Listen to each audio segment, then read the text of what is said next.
கர்த்தருடைய நாமத்திற்கு ஸ்தோத்திரம் உண்டாதாக. पिता परिशुद्ध धन्यवाद. தர்மியான பரிசுத்த நாளிலும் இறை சமூகத்திலே கடந்து வந்து கர்த்தருக்கு ஆராதனை செய்ய கர்த்தர் நமக்கு பாராட்டுகிற கிருபைகளுக்காக நாம் கர்த்தரை துதிப்போமாக, ஸ்தோத்திரிப்போமாக. इस आज के अच्छे दिन में परमेश्वर के समूह में आके परमेश्वर को आराधना करने के लिए दिए अच्छे समय के लिए परमेश्वर धन्यवाद करता हूँ. கர்த்தரடியான் கொடுத்த வேத வசனத்தை இறை சமூகத்திலே நான் தியானிப்போமாக. परमेश्वर ने जो दिया जो परमेश्वर का वचन है, சங்கீதம் 11ஆம் அதிகாரம் 3வது வாக்கியத்தை யாராவது ஒருவர் எழுந்து சத்தமாக வாசிக்கலாம். சங்கீதம் 11:3. भजन संहिता 11 उसका 3रा वचन को पढ़िए. அஸ்திபாரங்களும் நிர்மூலமாகிறதே, நீதிமான் என்ன செய்வான்? ஹalleluya, हालेलुया. यदि नींवें ढा दी गई तो धर्मी क्या कर सकता है? இங்கே சங்கீதகாரன் இப்படி பாடுகிறார். यहाँ जो भजन संहिता जो लिखा है वो ऐसे कहता है, அஸ்திபாரங்களும் நிர்மூலமாகிறதே, நீதிமான் என்ன செய்வான் என்று இங்கே அவர்தாவது கேட்கிறார். यहाँ पे से वो लिखता है कि यदि नींव जो ढा दिया जाएगा तो धर्मी क्या करेगा? அஸ்திபாரங்கள் நிர்மூலமாகிறது.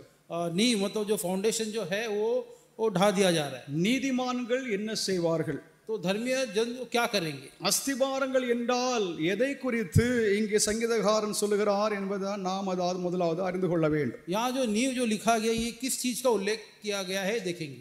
இந்த உலகம் ஒரு அஸ்திவாரத்திலே அமைக்கப்பட்டிருக்கிறது. ये संसार जो है इस पे एक नींव डाली गई है. इसके ऊपर இங்கே ஏதாவது ஒழுக்கம், यहाँ पर जो अनुशासन, ஒரு நன்னெறி, एक जो अच्छी बात, அரசாங்கம், शासन, சட்ட நிலைகள், कानून व्यवस्था, ஏதாவது சமுதாய பல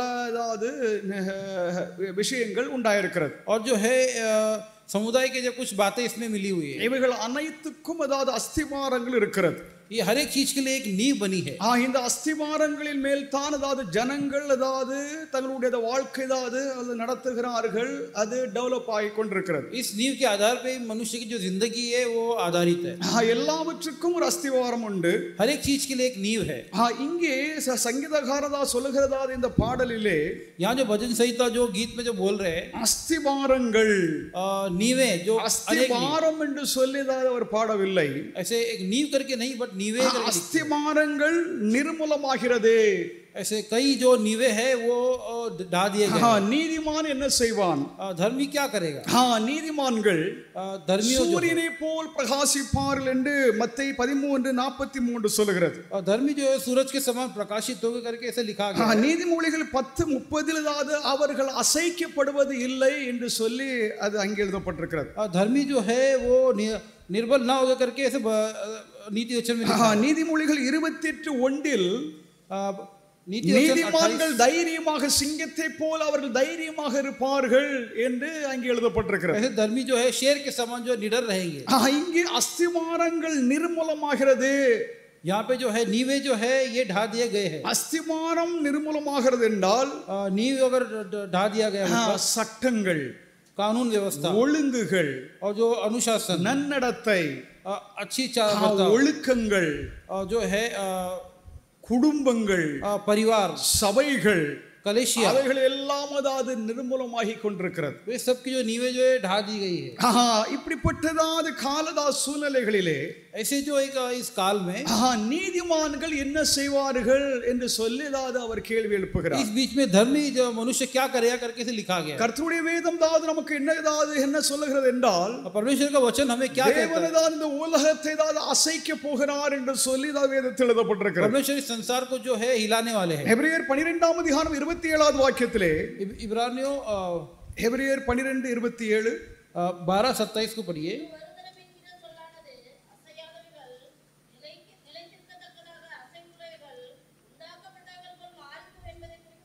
தேவனுடைய நாமத்திற்கு மகிமை உண்டாவதாக. परमेश्वर के नाम की महिमा.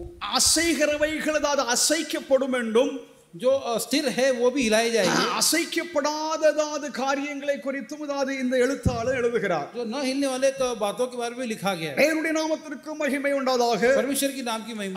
அதாவது உலகதால் இந்த அமைப்புகள் எல்லாம் அதாவது அசைந்து கொண்டிருக்கிறது.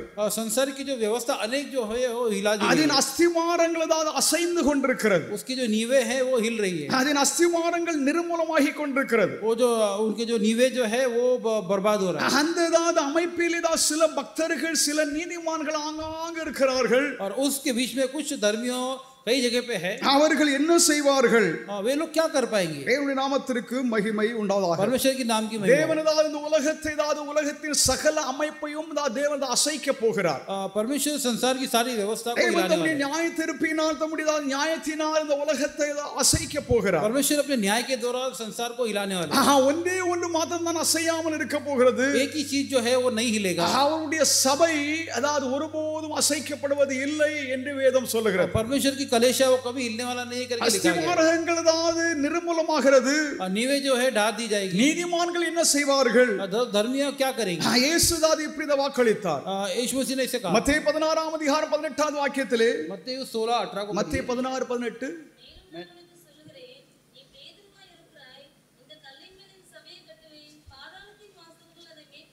தேவனுடைய நாமத்திற்கு மகிமை உண்டாதாக. இயேசுவானவர் ஒரு அமைப்பை ஏற்படுத்த இங்கே தம்முடைய முதன்மை சீஷனுக்கு இங்கே வாக்களிக்கிறார். यहाँ परमेश्वर जो एक व्यवस्था को लागू करने की बात कर रहे हैं। அவர் ஒரு சபையை கட்டுவேன் என்று சொல்லி அவர் சொல்லுகிறார். ऐसे कलीसिया को मैं बांधूंगा कहते हैं। அது ஒருபோதும் அசைக்கப்படுவது இல்லை, அதை சாத்தான் மேற்கொள்வது இல்லை என்று சொல்லி இங்கே ஆண்டவர் வாக்களிக்கிறார். कभी भी ना हिलेगा ना शैतान उससे प्रभुता कर पाएगा। சத்ரு அந்த சபையை மேற்கொள்ள முடியாது என்றும் शैतान उस कलीसिया पर प्रभुता नहीं कर पाएगा। தேவனுடைய ராஜ்யமானது என்றென்றும் நிலைத்திருக்கும் என்று வேதம் நமக்கு தெளிவாக காண்பிக்கிறது. परमेश्वर की राज्य जो है वो सदा के लिए है। தேவனுடைய நாமத்திற்கு ஸ்தோத்திரம். परमेश्वर के नाम की महिमा।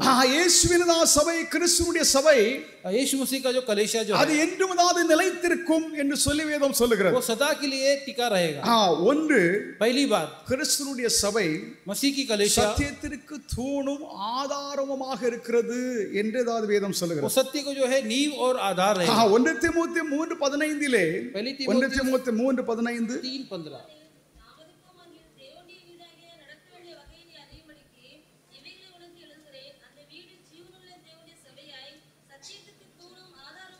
தேவனுடைய நாமத்திற்கு மகிமை உண்டாதாக. கிறிஸ்துவினுடைய சபை அந்த சத்தியத்திற்கு தூணும் ஆதாரமாக இருக்கிறது என்று இங்கே பவுல் எழுதுகிறார். मसीह की कलीसिया जो है सत्य के लिए नींव और आधार रहेगा। மனிதனுடைய புத்திசாலித்தனத்தினால் मनुष्य के जो बुद्धि के अनुसार அந்த சபை ஒருவரும் கட்ட முடியாது. कभी भी बुद्धि के अनुसार नहीं बांध पाएगा। மனிதனுடைய ஞானத்தினாலோ மனிதனுடைய புத்தியினாலோ அதை கட்டி அதை பூர்ணப்படுத்த முடியாது. मनुष्य के ज्ञान या बुद्धि से कभी बांध के पूर्ण नहीं होगा। ஏனென்றால் கிறிஸ்துவினுடைய சபை ஒன்றே அவருடைய சபை. क्योंकि मसीह कलीसिया वो एक ही कलीसिया। அவருடைய சபையானது பரிசுத்தமானது. वो जो कलीसिया पवित्र है। அவருடைய சபையானது உலகளாவியது. वो जो है वो सांसारिक है। அவருடைய சபையானது அப்போஸ்தலிக அதிகாரம் கொண்டது என்று இங்கே இயேசுவானவர் கட்டளையிடுகிறார். वो कलीसिया जो प्रेरितों के अधिकार से है। அது மனிதனுடைய முயற்சியினாலே அது உருவாக்கப்படவில்லை. वो मनुष्य के प्रयास से बांधा हुआ அது கிறிஸ்துவே தம்முடைய சபையை பாதுகாத்து நிலைநிறுத்தியிருக்கிறார். அந்த அஸ்திபாரம் ஒருபோதும் நிர்மூலமாகாது என்று இயேசு தாமே இங்கே வாக்களித்திருக்கிறார். वो मसीह ने उसे बांध के संभाला इसलिए कभी भी वो ना हिलेगा। தேவனுடைய நாமத்திற்கு மகிமை உண்டாதாக. परमेश्वर के नाम की महिमा। மத்தேயு 28 அதிகாரம் 20வது வாக்கியத்திலே मत्ती 28 மத்தேயு 28:20 வாசிங்க.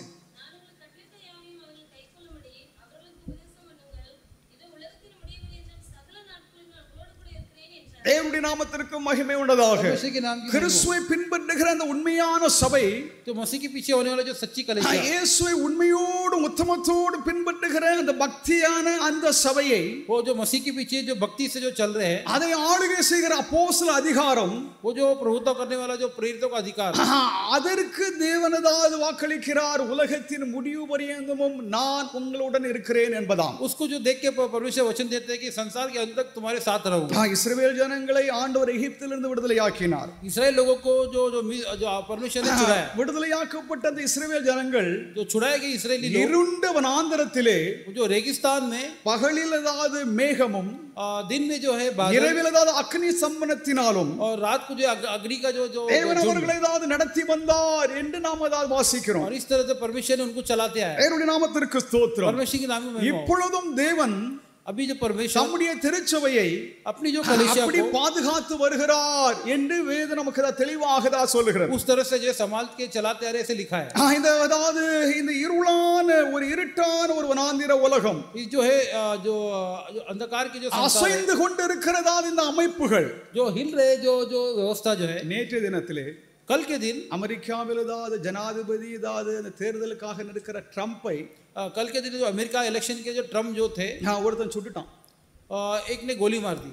அவர் ஏதாவது உயிர் தப்பிட்டார். उनकी जान बच गई. அவர் ஏதாவது டார்கெட் பண்ணது அவருடைய தலையை उनके जो है सर को टारगेट किया गया था. காதோடு உரசிட்டு ஏதாவது அந்த புல்லட் போயிட்டு वो कान को जो लग के वो बुलेट चला गया அதாவது ஃபுல்லா அதாவது ஒரே ரத்தம். और लहूलुहान हो गए. அநியாயம் அக்கிரமங்கள் ஏதாவது தலைவிரித்து ஆடுகிறது. जो अन्याय अधर्म जो है वो बराबर है. எங்கும் ஏதாவது குழப்பங்கள், कहीं भी देखो गड़बड़ी. அஸ்திமாரங்கள் ஏதாவது நல்லதாவது ஒழுக்கம் உள்ளதாவது தேசங்களும் जो अच्छी व्यवस्था के जो देश है, எங்கெல்லாம் ஏதாவது நீதி நியாயத்தை கைக்கொள்ளுகிறதா அமைப்புகளிலும் जहाँ कहीं भी जो धर्म ऐसे चल அங்கே रहा है, அஸ்திமாரங்கள் ஏதாவது அவைகள் ஏதாவது குலுங்கி கொண்டிருக்கிறது, அசைந்து கொண்டிருக்கிறது. वहाँ पे भी जो है नींव जो है वो हिल पड़ा है. நீதிமான்கள் என்ன செய்வார்கள்? तो धर्मी लोग क्या करेंगे? தேவனுடைய நாமத்திற்கு மகிமை. परमेश्वर के नाम की महिमा. கர்த்தருடைய சபையோ परमेश्वर की அது कलीसिया என்றும் அதாவது நிலைத்திருக்கும். அதாவது அஸ்திவாரம் இருக்கிற அந்த அஸ்திவாரமானது கிறிஸ்துவாக இருக்கிறது நிமித்தம் அது நிலைத்திருக்கும் என்பதை நாம் அதை விசுவாசிக்க வேண்டும். वो सदा के लिए रहेगी. जो परमेश्वर की जो कलीसिया 1 தீமோத்தேயு 3:15 தான் சொல்லுகிறது.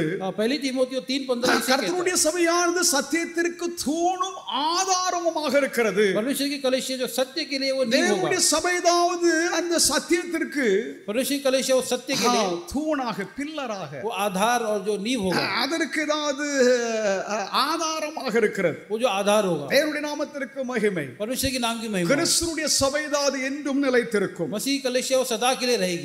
கிறிஸ்துவுடைய சபையாவது சத்தியத்திற்கு தூணும் ஆதாரமாக நாம் தான் இருக்க வேண்டும்.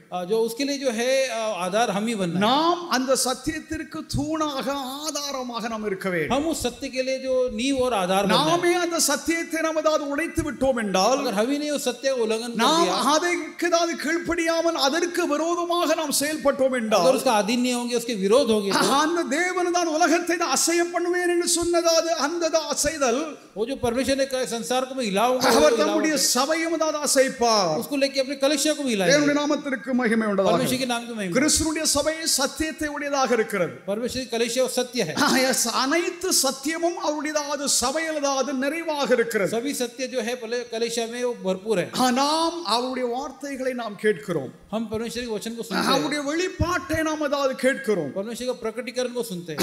தேவனதாக நீதிபரர் என்றும், परमेश्वर जो न्यायी है, அவரே தான் உத்தமர் என்றும், वही जो है उत्तम, அவர் தம்முடைய ஜனங்களுக்கு ஏதாவது சத்தியத்தையும் அதாவது உண்மையையும் वो अपने लोगों सत्य और जो सच्चाई है, சத்திய மார்க்கத்தையும் ஜீவனையும் அவர்களுக்கு அருளுகிறார் என்று இது நமக்கு சொல்லுகிறது. सत्य का मार्ग और जीवन जो है हमें देता है. தேவனுடைய நாமத்திற்கு மகிமை உண்டாவதாக. परमेश्वर के नाम की महिमा. இயேசுவானவர் தம்முடைய சபையை परमेश्वर जो अपनी कलीसिया சகல சத்தியத்திற்குள்ளாகவும் அதை நான் நடத்துவேன் என்று சொல்லி தேவன் வாக்குரைத்திருக்கிறார். सभी सत्य में जो है चलाई करके யோவான் 16ஆம் அதிகாரம் 12வது வாக்கியத்திலே, யோவான் 16:12 में 16:12 16:12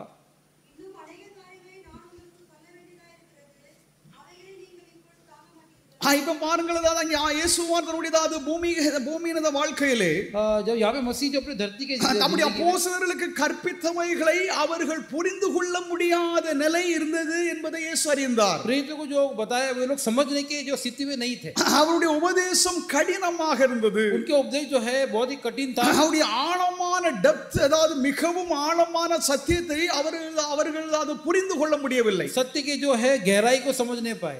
நீங்கள் அதை இப்பொழுது அறிந்து கொள்ள முடியாது, அதை நீங்கள் வழங்கிக் கொள்ள முடியாது என்று சொல்லி அவர் சொல்லுகிறார். अब तुम जो है इसे समझ नहीं पाओगे करके मसीह ने इसे कहा. வாசிக்கலாம். சத்தியாவியாகி அவர் வரும்போது சத்தியாவியாகி அவர் வரும்போது சகல சத்தியத்துக்கும் உங்களை நடத்துவார். சகல சத்தியத்திற்குள்ளும் அவர் உங்களை தான் நடத்துவார் என்பதா. சுயமாய் பேசாமல் தேவனுடைய நாமத்திற்கு மகிமை உண்டதாக.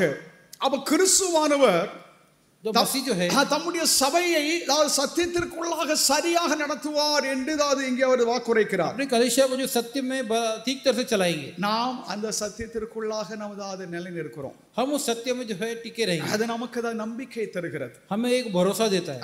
இந்த உலகமானது அது மாறி போய்விடும்.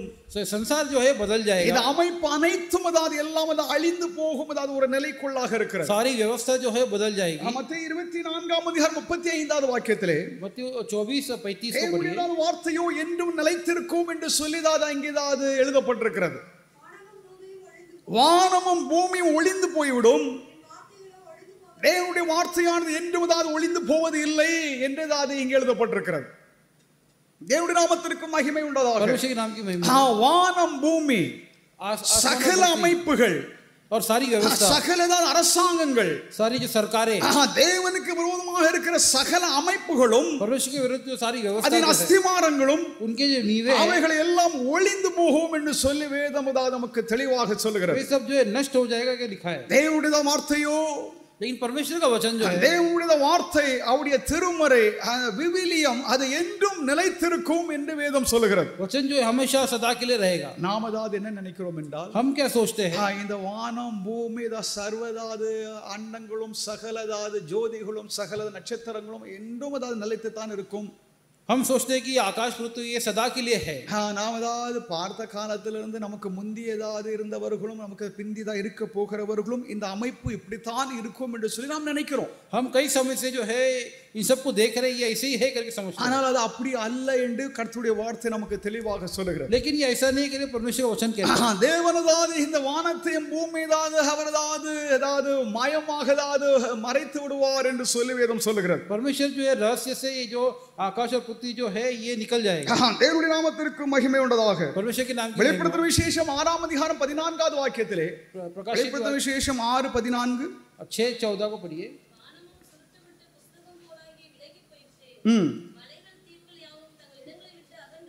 தேவனுடைய நாமத்திற்கு ஸ்தோத்திரம் உண்டதாக. வானங்களும் மலைகளும் பூமியும் அதுவும் எல்லாம் அவைகள் மடங்கி எல்லாம் மாயமாக போய்விட்டது என்று சொல்லி யோவான் எழுதுகிறார். आकाश और पृथ्वी जो है पुस्तक के समान जो है रहस्यमय चला जाएगा. இங்கே சங்கீதம் 102ஆம் அதிகாரம் 26வது வாக்கியத்திலே 102:26 102:26 தேவனுடைய நாமத்திற்கு மகிமை உண்டதாக. वे जो है निकल जाएगा लेकिन परमेश्वर सदा அஸ்திவாரங்கள் அவைகள் அசைந்து கொண்டிருக்கிறது. नीवे जो है वो हिल रही है. அஸ்திவாரங்கள் நிர்மூலமாகிறது. नीवे जो है वो तबाह हो रही है. ஒரு சிலதாவது நீதிமான்கள் என்ன செய்ய முடியும்? और कुछ जो धर्मी लोग वो क्या कर पाएंगे? இது சங்கீதக்காரனுடைய ஒரு கேள்வியாகும். ये भजन संहिता लिखने वाले இது நம்முடைய கேள்வியும் அதே கேள்விதான். हमारी भी सवाल यही है. இங்கே பார்த்தாலும் ஒரே ஆபத்துகள். जहां भी देखिए जो है இங்கே பார்த்தாலும் தீங்குகள். जहां भी देखिए जो तबाही है. நமக்கு எங்கும் பயம் சூழ இருக்கிறது. जहां भी देखो हमारे एक डर का माहौल है. இதுடைய பதில் இதற்கு என்னதான் முடிவு என்பதை நாம் அறியாமல் இருக்கிறோம். इसका जो है क्या जवाब करके पता नहीं. கிறிஸ்துவுடைய சபையோ என்னும் நிலைத்திருக்கும் என்று சொல்லி வேதம் நமக்கு சொல்லுகிறது. लेकिन मसीह का जो कलीसिया सदा के लिए रहेगी. ஆகிலும் கிறிஸ்துவின் சபையாக இருக்கிற நாம் फिर भी जो मसीह कलीसिया जो हमें கிறிஸ்துவில் நிலைத்திருக்க வேண்டும் என்று சொல்லி ஆண்டவர் விரும்புகிறார். मसीह में हमें जो है टिका रहना है. நாம் கிறிஸ்துவில் நிலைத்திருந்தால் मसीह में अगर टिका रहेंगे தேவனுடைய கோபாக்கினைக்கு நாம் பயப்பட வேண்டிய அவசியமே இல்லை. परमेश्वर का क्रोध को हमें डरने की जरूरत नहीं है. you must be in Christ. और जो हमें मसीह में रहना है. கிறிஸ்துவில் मसीह में கிறிஸ்துவில் मसीह के अंदर கிறிஸ்துவில் मसीह के अंदर என்னதான் அப்போஸ்தலனாகிய பவுல் தன்னுடைய நிருபங்களில் பல இடங்களில் எழுதுகிறார். ऐसे प्रेरित पौल अपने कई पत्रियों में से लिखता है. தன்னுடைய நிருபங்களில் 164 முறை கிறிஸ்துவில் கிறிஸ்துவில் என்று இல்லையென்றால் அவரில் இல்லையென்றால் அவருடைய குமாரனில் என்றதாவது பலதாவது முறைகளிலே ऐसे हमने पत्री में 164 बार ऐसे मसीह के अंदर मसीह में करके लिखा है. அவரதாவது அதைதாவது ரொம்பதாவது அழுத்தமாக அவர் சொல்லுகிறார். उसे बहुत ही जो है मुख्य केंद्रित करके बोला. ஒரு உண்மையான ஒரு சீஷன் एक सच्चा जो चेला கிறிஸ்துவுடைய சீஷன் கிறிஸ்துவில் இருக்க मसीह का चेला मसीह में रहने ரொம்ப அவசியமாகும். बहुत ही जरूरी है. நீங்கள் கிறிஸ்துவில் இருக்கிறீர்களா? क्या तुम मसीह में हो? இல்லையென்றால் உலகத்தில் இருக்கிறீர்களா? या फिर संसार में हो? உலகத்தில் நாம் இருந்தோம் என்றால் संसार में अगर रहेंगे தேவனதாது இந்த சகல அமைப்புகளையும் அவரதாது அசைய பண்ண போகிறார். परमेश्वर सारी व्यवस्था को हिलाने அவைகள் எல்லாம் நிர்மூலமாக போகிறது. तबाह हो जाएंगे. நீதிமான்கள் என்ன செய்வார்கள்? धर्मी क्या कर पाएंगे? கிறிஸ்துவில் நீங்கள் இருந்தீர்கள் என்றால் मसीह में अगर हम रहेंगे நமக்கு ஏதாவது தேவனுடைய கோபாக்கினதாவது பயம் நமக்கு ஏதாவது அவசியமாயிராது. वो डर और डरने की जरूरत नहीं. நீங்க கிறிஸ்துவில் ஏதாவது இருக்கிறது நாம ரொம்ப கவனமாக இருக்க வேண்டும். मसीह में जो हम रहने सावधान से रहना. கிறிஸ்துவில் இருப்பது என்றால் என்ன? मसीह में रहना நாம் கிறிஸ்துவில் எப்படி இருக்க முடியும்? कैसे मसीह में रह पाएंगे? கிறிஸ்துவில் இருப்பது என்பது मसीह में रहना मतलब கிறிஸ்துவின் மீட்பினாலே मसीह में जो उद्धार, கிறிஸ்துவோடு உள்ளது ஐக்கிய தொடர்பிலே, मसीह में जो फेलोशिप जो है அவரோடு உள்ளது ஐக்கியத்திலே தொடர்ந்து நாம் அதாவது ஜீவிக்கிற ஒரு வாழ்க்கையாகும். उस फेलोशिप में निरंतर जीने की जिंदगी. அவரோடு உள்ள ஐக்கியத்திலே वो जो फेलोशिप में கிறிஸ்து அதாவது உண்மையானதாவது ரட்சகர், நான் அதாவது அவருடைய பிள்ளை, मसीह सच्चा उद्धार करता, मैं उसका बेटा, அவர் ஜீவிக்கிற இறைவனாக இருக்கிறார். वो जीवित परमेश्वर है. அவரில் நான் வாழுகிறேன். उसमें मैं जी रहा நான் हूँ. उலகத்தில் வாழவில்லை, मैं संसार में नहीं நான் जी रहा हूँ. கிறிஸ்துவில் வாழுகிறேன் मैं मसीह में जी रहा हूँ. என்றதால் ஒரு தெளிவு நமக்கு இருக்க வேண்டும். ऐसे जो है एक सीधी बात हमारे में அவருடைய கிருபை நம்மை தாங்குகிறது. उनका अनुग्रह में संभालता है. சகல நெருக்கடிகளிலும் सभी जो रुकावट, சகல உபத்திரவங்களிலும் सभी जो तकलीफों में கிறிஸ்து என்னோடு இருக்கிறார் मसीह मेरे साथ है என்ற ஒரு நம்பிக்கை நமக்கு ஏதாவது உண்டாயிருக்கும். ऐसे एक भरोसा जो हमें அதுதான் கிறிஸ்துவில் நாம் ஏதாவது நிலைத்திருக்கும் ஒரு நிலையாகும். वही जो मसीह में जो रहने वाला இயேசுவானவர் தம்முடைய அப்போஸ்தலர்களுக்கு ஏதாவது போதித்ததாவது போதனையிலே मसीह जो अपने प्रेरितों को जो बताया, நீங்கள் என்னில் நிலைத்திருங்கள். तुम लोग मुझ में टिका रहो. ஆதலால் கிறிஸ்துவுடைய சபை கிறிஸ்துவில் நிலைத்திருக்க வேண்டும். इसलिए मसीह का कलेश है जो मसीह में टिका रहना. நாம் உலகத்தில் நாம் இருந்தோம் என்றால் हम अगर संसार में रहेंगे तो தேவனதாவது இந்த அமைப்புகள் அனைத்தையும் தேவனதாவது குலுங்க பண்ண போகிறார். परमेश्वर जो सारी व्यवस्था को हिला देने वाला है. எல்லா அமைப்புகளும் எல்லா அஸ்திவாரங்களும் அது நிர்மூலமாகிவிடும். सभी व्यवस्था जो है तबाह हो जाएगा. நீதிமான்கள் எப்படி இருக்க வேண்டும், தேவனுடைய பிள்ளைகளாக இருக்கிற நாம், இயேசுவை பின்பற்றுகிறவர்கள் நாம் எப்படி இருக்க வேண்டும் என்பதை நாம் இப்பொழுது அறிந்து கொண்டிருக்கிறோம். धर्मी कैसा होना है, मसीह का जो पीछे होता है वो कैसे होना है. நாம் கிறிஸ்துவில் இருக்க வேண்டும் என்று சொல்லி ஆண்டவர் சொல்கிறார். हम मसीह में लगा रहना है. கிறிஸ்துவின் இரத்தத்தினால் मसीह के लहू के द्वारा நாம் அனைவரும் பாதுகாக்கப்பட்டிருக்கிறோம். हम जो है समारे जा रहे हैं. சத்ருவானவனதாவது நம்மை தான் தொடாதபடிக்கு, शत्रु जो हमें न छूने देता, சாத்தான் நம்மை ஏதாவது மேற்கொள்ளாதபடிக்கு, शैतान हम पे प्रभुता न करे, பாவம் நம்மை மேற்கொள்ளாதபடிக்கு, पाप हम पे प्रभुता न करे, சோதனை நம்மை जो மேற்கொள்ளாதபடிக்கு, परीक्षा हम पे प्रभुता உலகம் न நம்மை करे, மேற்கொள்ளாதபடிக்கு संसार हमें प्रभुता न करे. கிறிஸ்துவுடைய தூய இரத்தம் நம்மை பாதுகாக்கிறது. मसीह का जो शुद्ध लहू हमें संभालता है. அதுவே நம்முடைய விசுவாசத்தின் அஸ்திபாரம். वही हमारा विश्वास का जो नींव है. அதுவே நம்முடைய திருச்சபையின் அஸ்திபாரம். वही कलेशा का जो नींव है.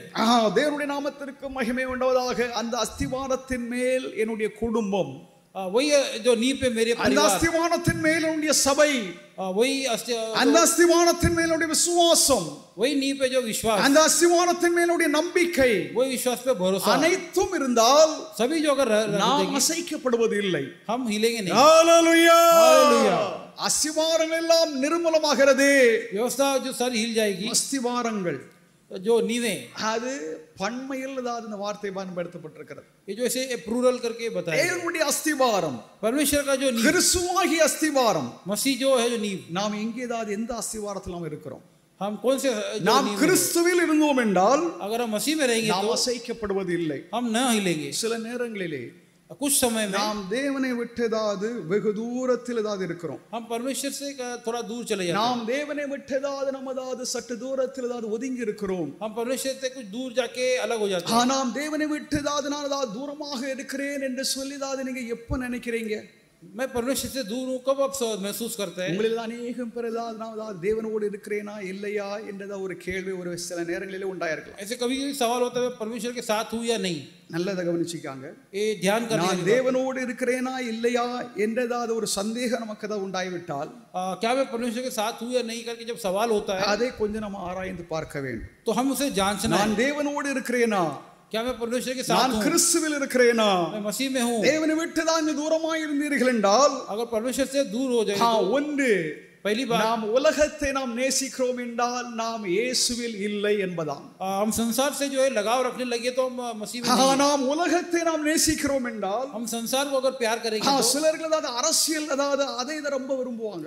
कुछ लोग जो ये सियासत यही वो चाहेंगे। சிலர்கள் அதாவது மணி அதாவது பணத்தை அதை ரொம்ப அதாவது நம்புவார்கள். कुछ लोग पैसे पे बहुत भरोसा करेंगे। சிலர்கள் தான் அறிவை அதாவது ரொம்ப அதாவது மேன்மையாக எண்ணுவார்கள். कुछ लोग खुद के ज्ञान को बहुत ही ऊंचा मानेंगे। இவைகள் எல்லாம் உலகத்தில் அதாவது உண்டானவைகள் உலகத்தில் இருந்து அதாவது வந்தவைகள் என்பதை அறியாமல் ये सब संसार से आए हुए चीजें से नहीं जानते।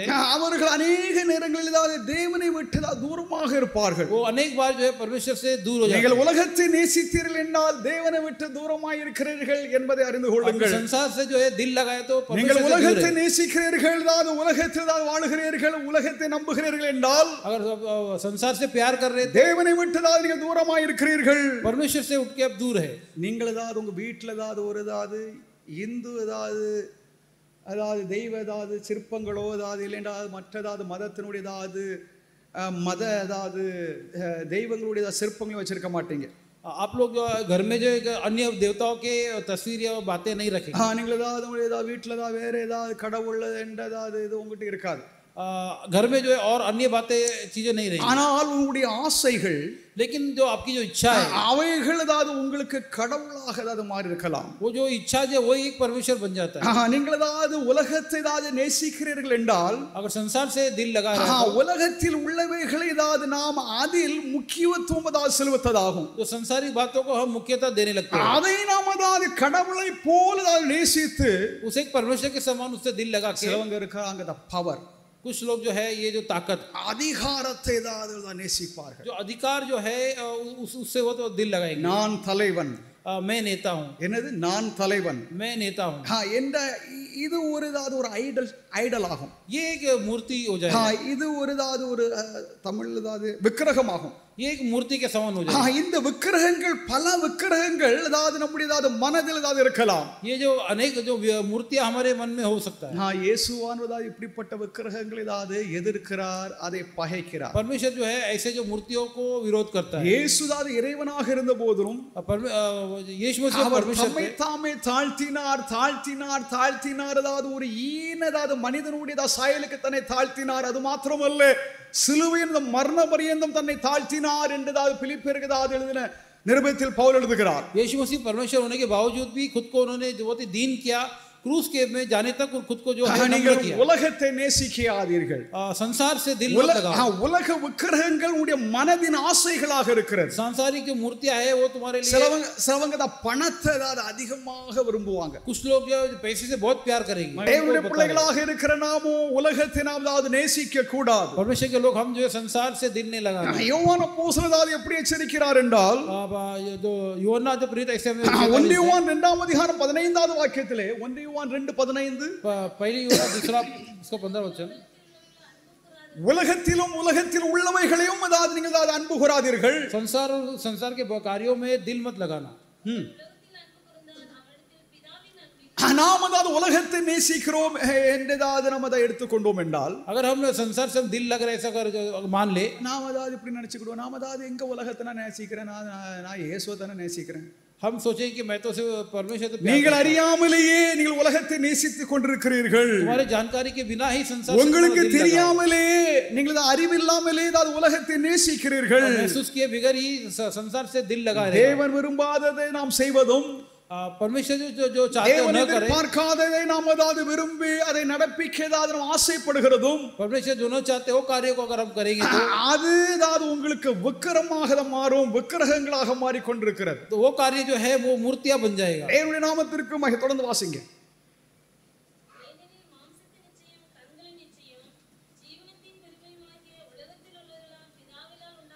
தேவனுடைய நாமத்திற்கு மகிமை உண்டதாக. परमेश्वर के नाम की महिमा। இவைகளெல்லாம் மனிதனால் உண்டானவைகள். ये सब मनुष्य के द्वारा हो गए। மனிதன்தான் அவனால தூண்டப்பட்டு அவன் செய்யக்கூடிய தீமைகள் அது சாத்தானே அவனுக்கு ஏதாவது அதை இதை தூண்டி விடுகிறத பாவம் என்று சொல்லி அதை இங்கே யோவான் எழுதுகிறார். ये मनुष्य के द्वारा उकसाए जाने का कार्य जो ये शैतान के द्वारा होता है. இந்த சோதனை தான் இயேசு மேற்கொண்டார் என்பதை மத்தேயு எழுதின சுவிசேஷத்திலும் அதாவது லூக்கா எழுதின சுவிசேஷத்திலும் நாம் அவருடைய சோதனையின் மூலமாக நாம் அறிந்து கொள்ளலாம். इस परीक्षा को भी यीशु मसीह ने भी जो है इसमें जीत पा लिया था. இயேசுவானவர் இப்படிப்பட்டதாவது பாவ சோதனைகளை यीशु मसीह जो पाप की जो परीक्षा அவர்தான் உலகத்தை அவர் மேற்கொண்டார். और संसार पर जैसे जीत लिया, பாவத்தை தான் அவர் மேற்கொண்டார். पाप से उन्होंने जीत लिया, பாவத்தின் மேல தான் அவர் வெற்றி அடைந்தார். पाप के ऊपर उन्होंने जो विजय पाया, அவர் மரணம் அதாவது அடைவதற்கு முன்னமே பாவத்தின் மேல் அதாவது ஜெயம் கொண்டார். मृत्यु के पहले ही पाप से उन्होंने विजय पाया. எனது அவர்தான் தன்னுடைய மரணத்தில் பாவத்தை வென்றார் என்பதை காட்டிலும் அவர் மரணத்திற்கு முன்பே சகல தன்னுடைய வாழ்க்கை முழுவதிலும் அவர் பாவத்தை அதாவது அவர் மேற்கொண்டார். मृत्यु के द्वारा पाप पे विजय पाने, ஒரு சோதனையை அவர் ஜெயித்தார். परीक्षा पे उन्होंने विजय உலக पाया, ஆசையை அவர் வெறுத்தார். संसार की इच्छा को उन्होंने பெருமையை அதாவது தானதாவது தேவனுடைய குமாரன் என்பதை அவரதாவது தேவன் என்றதாவது அந்த நிலையை அவரதாவது அவர் அதை தனக்கென்று சாதகமாக்கிக் கொள்ளவில்லை. परमेश्वर पुत्र करके बातों को उन्होंने बड़ा करके अपने खुद के लिए नहीं रखा. தான் தேவன் என்பதை அதாவது ஜனங்கள் அறிய வேண்டும் என்று சொல்லி அவர் அதாவது ஹம்பக்காக அதாவது அவர் காண்பிக்கவில்லை. मैं परमेश्वर को लोग जानना चाहिए करके वैसी इच्छा नहीं किया. அவர் அதாவது சோதனையை ஜெயித்தார். परीक्षा पे उन्होंने विजय पाया. இயேசுவானவர் ஜெயம் கொண்ட அந்த மூன்று காரியத்தையும் அதாவது இங்கே யோவான் தன்னுடைய நிருபத்தில் அவர் எழுதுகிறார். यीशु मसीह ने जीते हुए तीन बातों के நீங்கள் உலகத்தை அதாவது நேசிக்காதீர்கள். संसार से जो है दिल मत लगाना. இந்த உலகம் உங்களை ஏதாவது ஆசைதாத வார்த்தை காட்டி, संसार जो है तो अच्छी बातों को बता के, ஆசைதாத பொருளை ஏதாவது உங்களுக்கு இதை காண்பித்து, अच्छे जो चीजों को बता के சில நேரங்களில் ஏதாவது நமக்கு சோதனை வரும். कुछ समय हमारे लिए जो परीक्षा आता है, வீட்டில் பில் போடுவோம். घर में से बिल बनाएंगे, பருப்பு வாங்கணும், ஏதாவது கோதுமை வாங்கணும், ரைஸ் வாங்கணும்னு சொல்லி ऐसे घर के जो सामग्री का जब लिस्ट बनाएंगे, பக்கத்துல தான் ஒரு ஷாப்பிங் மால் போவோம். और बाजू में एक मॉल में जाएंगे, இங்க லிஸ்ட்ல இருக்கிறது அது எதுவுமே வாங்காம लिस्ट में जो बातें है कि कोई भी ना ले, எல்லாம் அதாவது தேடி புறக்கி जो भी नजर में आता है सब कुछ उठा लेंगे. 100 ரூபாய்க்கு வாங்க வேண்டியது அது பொருளை ஏதாவது 1000 ரூபாய் கொடுத்து விட்டு அதாவது வீட்டுல ஏதாவது இப்படி வந்து உட்கார்ந்திருப்போம். 100 रुपए का हमने बजट किया रहेगा, लेकिन मॉल में जाके 1000 रुपए का हमने शॉपिंग करके இதுதான் அதாவது பொருள் ஆசை, இதுதான் அதாவது அதீத ஆசையாகும். यही जो है जो चीजों के ऊपर जो इच्छा की बात है, நாம் அதை கட்டுப்படுத்த வேண்டும், அதாவது கண்ட்ரோலில் கொண்டு வர வேண்டும். हम उससे जो है कंट्रोल करना है. உலகத்தை நேசிக்காதீர்கள். संसार से दिल मत लगाओ. உலகம் அதாவது தன்னுடையதாவது ஆசை வார்த்தையினாலே, जो संसार जो है मीठी बातों के தன்னுடைய द्वारा, பொருள் அதாவது தன்னுடையதாவது சகல காரியங்களினாலும் நம்மை அதாவது இழுக்க பார்க்கிறது. और जो उनके जो सभी बातों के द्वारा हमें उनकी ओर खींचने को कोशिश करते हैं. நம்முடையதாவது இதயமானது அதில் தான் லபித்து, हमारा हृदय उनके तो उधर खींचा जाएगा, அதில் விழுந்து நாம தான் அந்த மாயை வலையில் நம்ம சிக்கிக் கொள்கிறோம். और उस पे जो हम आगे बढ़ के मोह माया की जो संसार में गिर पड़ेंगे. நம்முடைய விசுவாசமானது அது குலைந்து போகும். हमारा विश्वास जो है वो हमसे चला जाएगा. உலகத்தை நம்ம தான் நேசிக்க வேண்டாம்.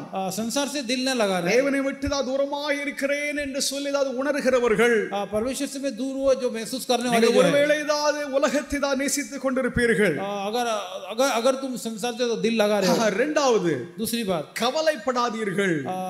फिक्र नहीं करना.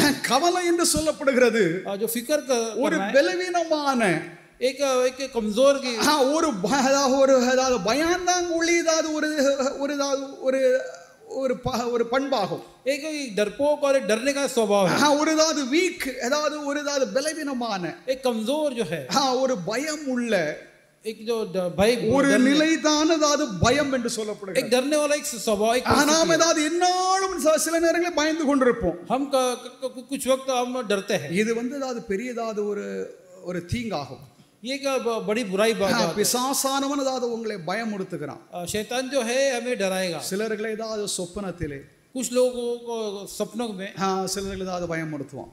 सपनों के द्वारा डराएगा. சிலர்களை ஏதாவது பாவம் செய்ய தூண்டி ஏதாவது அவர்களை பயமுறுத்துவான். कुछ लोगों को पाप करने के लिए जो है ऐसा डराएगा. சிலர்களை ஏதாவது பாவம் செய்ய அவர்களை ஏதாவது உற்சாகப்படுத்தி ஏதாவது பின்னால் ஏதாவது பாவம் செய்த வச்சிட்டு பிறகு பயமுறுத்துவான். कुछ लोगों को तो पाप करा के फिर बाद में जो उस कार्य को डराएगा. ஏதாவது முதலாவது பாவம் செய்ய தூண்டுவான், पहले पाप करने के लिए उकसाएगा, பிறகு பாவம் செய்த பின்பு फिर पाप करने के बाद பிறகு நம்ம இதை பயமுறுத்துவான். उसके उसके बाद जो डराएगा தேவனை விட்டு தூரமாய் இருக்கிறேன் என்று சொல்லி உணர்கிறவர்கள் परमेश्वर से दूर होकर के जो महसूस करते हैं நீங்கள் பயப்படுகிறீர்களா क्या तुम डर रहे हो சாத்தானதாவது உங்களை பயமுறுத்துகிறான் शैतान तुम्हें डरा रहा है தேவனுடைய பிள்ளைகளாக இருக்கிற நாம் परमेश्वर के बच्चे हम இப்படி பயப்படுகிறது தேவனை நாம் அதாவது இழிவுபடுத்தும் அதாவது ஒரு செயலாகும் ऐसे हम अगर डरेंगे तो परमेश्वर को जो है என்றாலும் அதாவது பயந்திருக்க வேண்டும் என்று சொல்லி வேதம் சொல்கிறது ऐसे डरना ऐसे ऐसे बातें और என்னது எப்பொழுதும் அதாவது பயந்திருக்கிறோம் அந்த பாக்கியவான் हमेशा जो है डरता है அது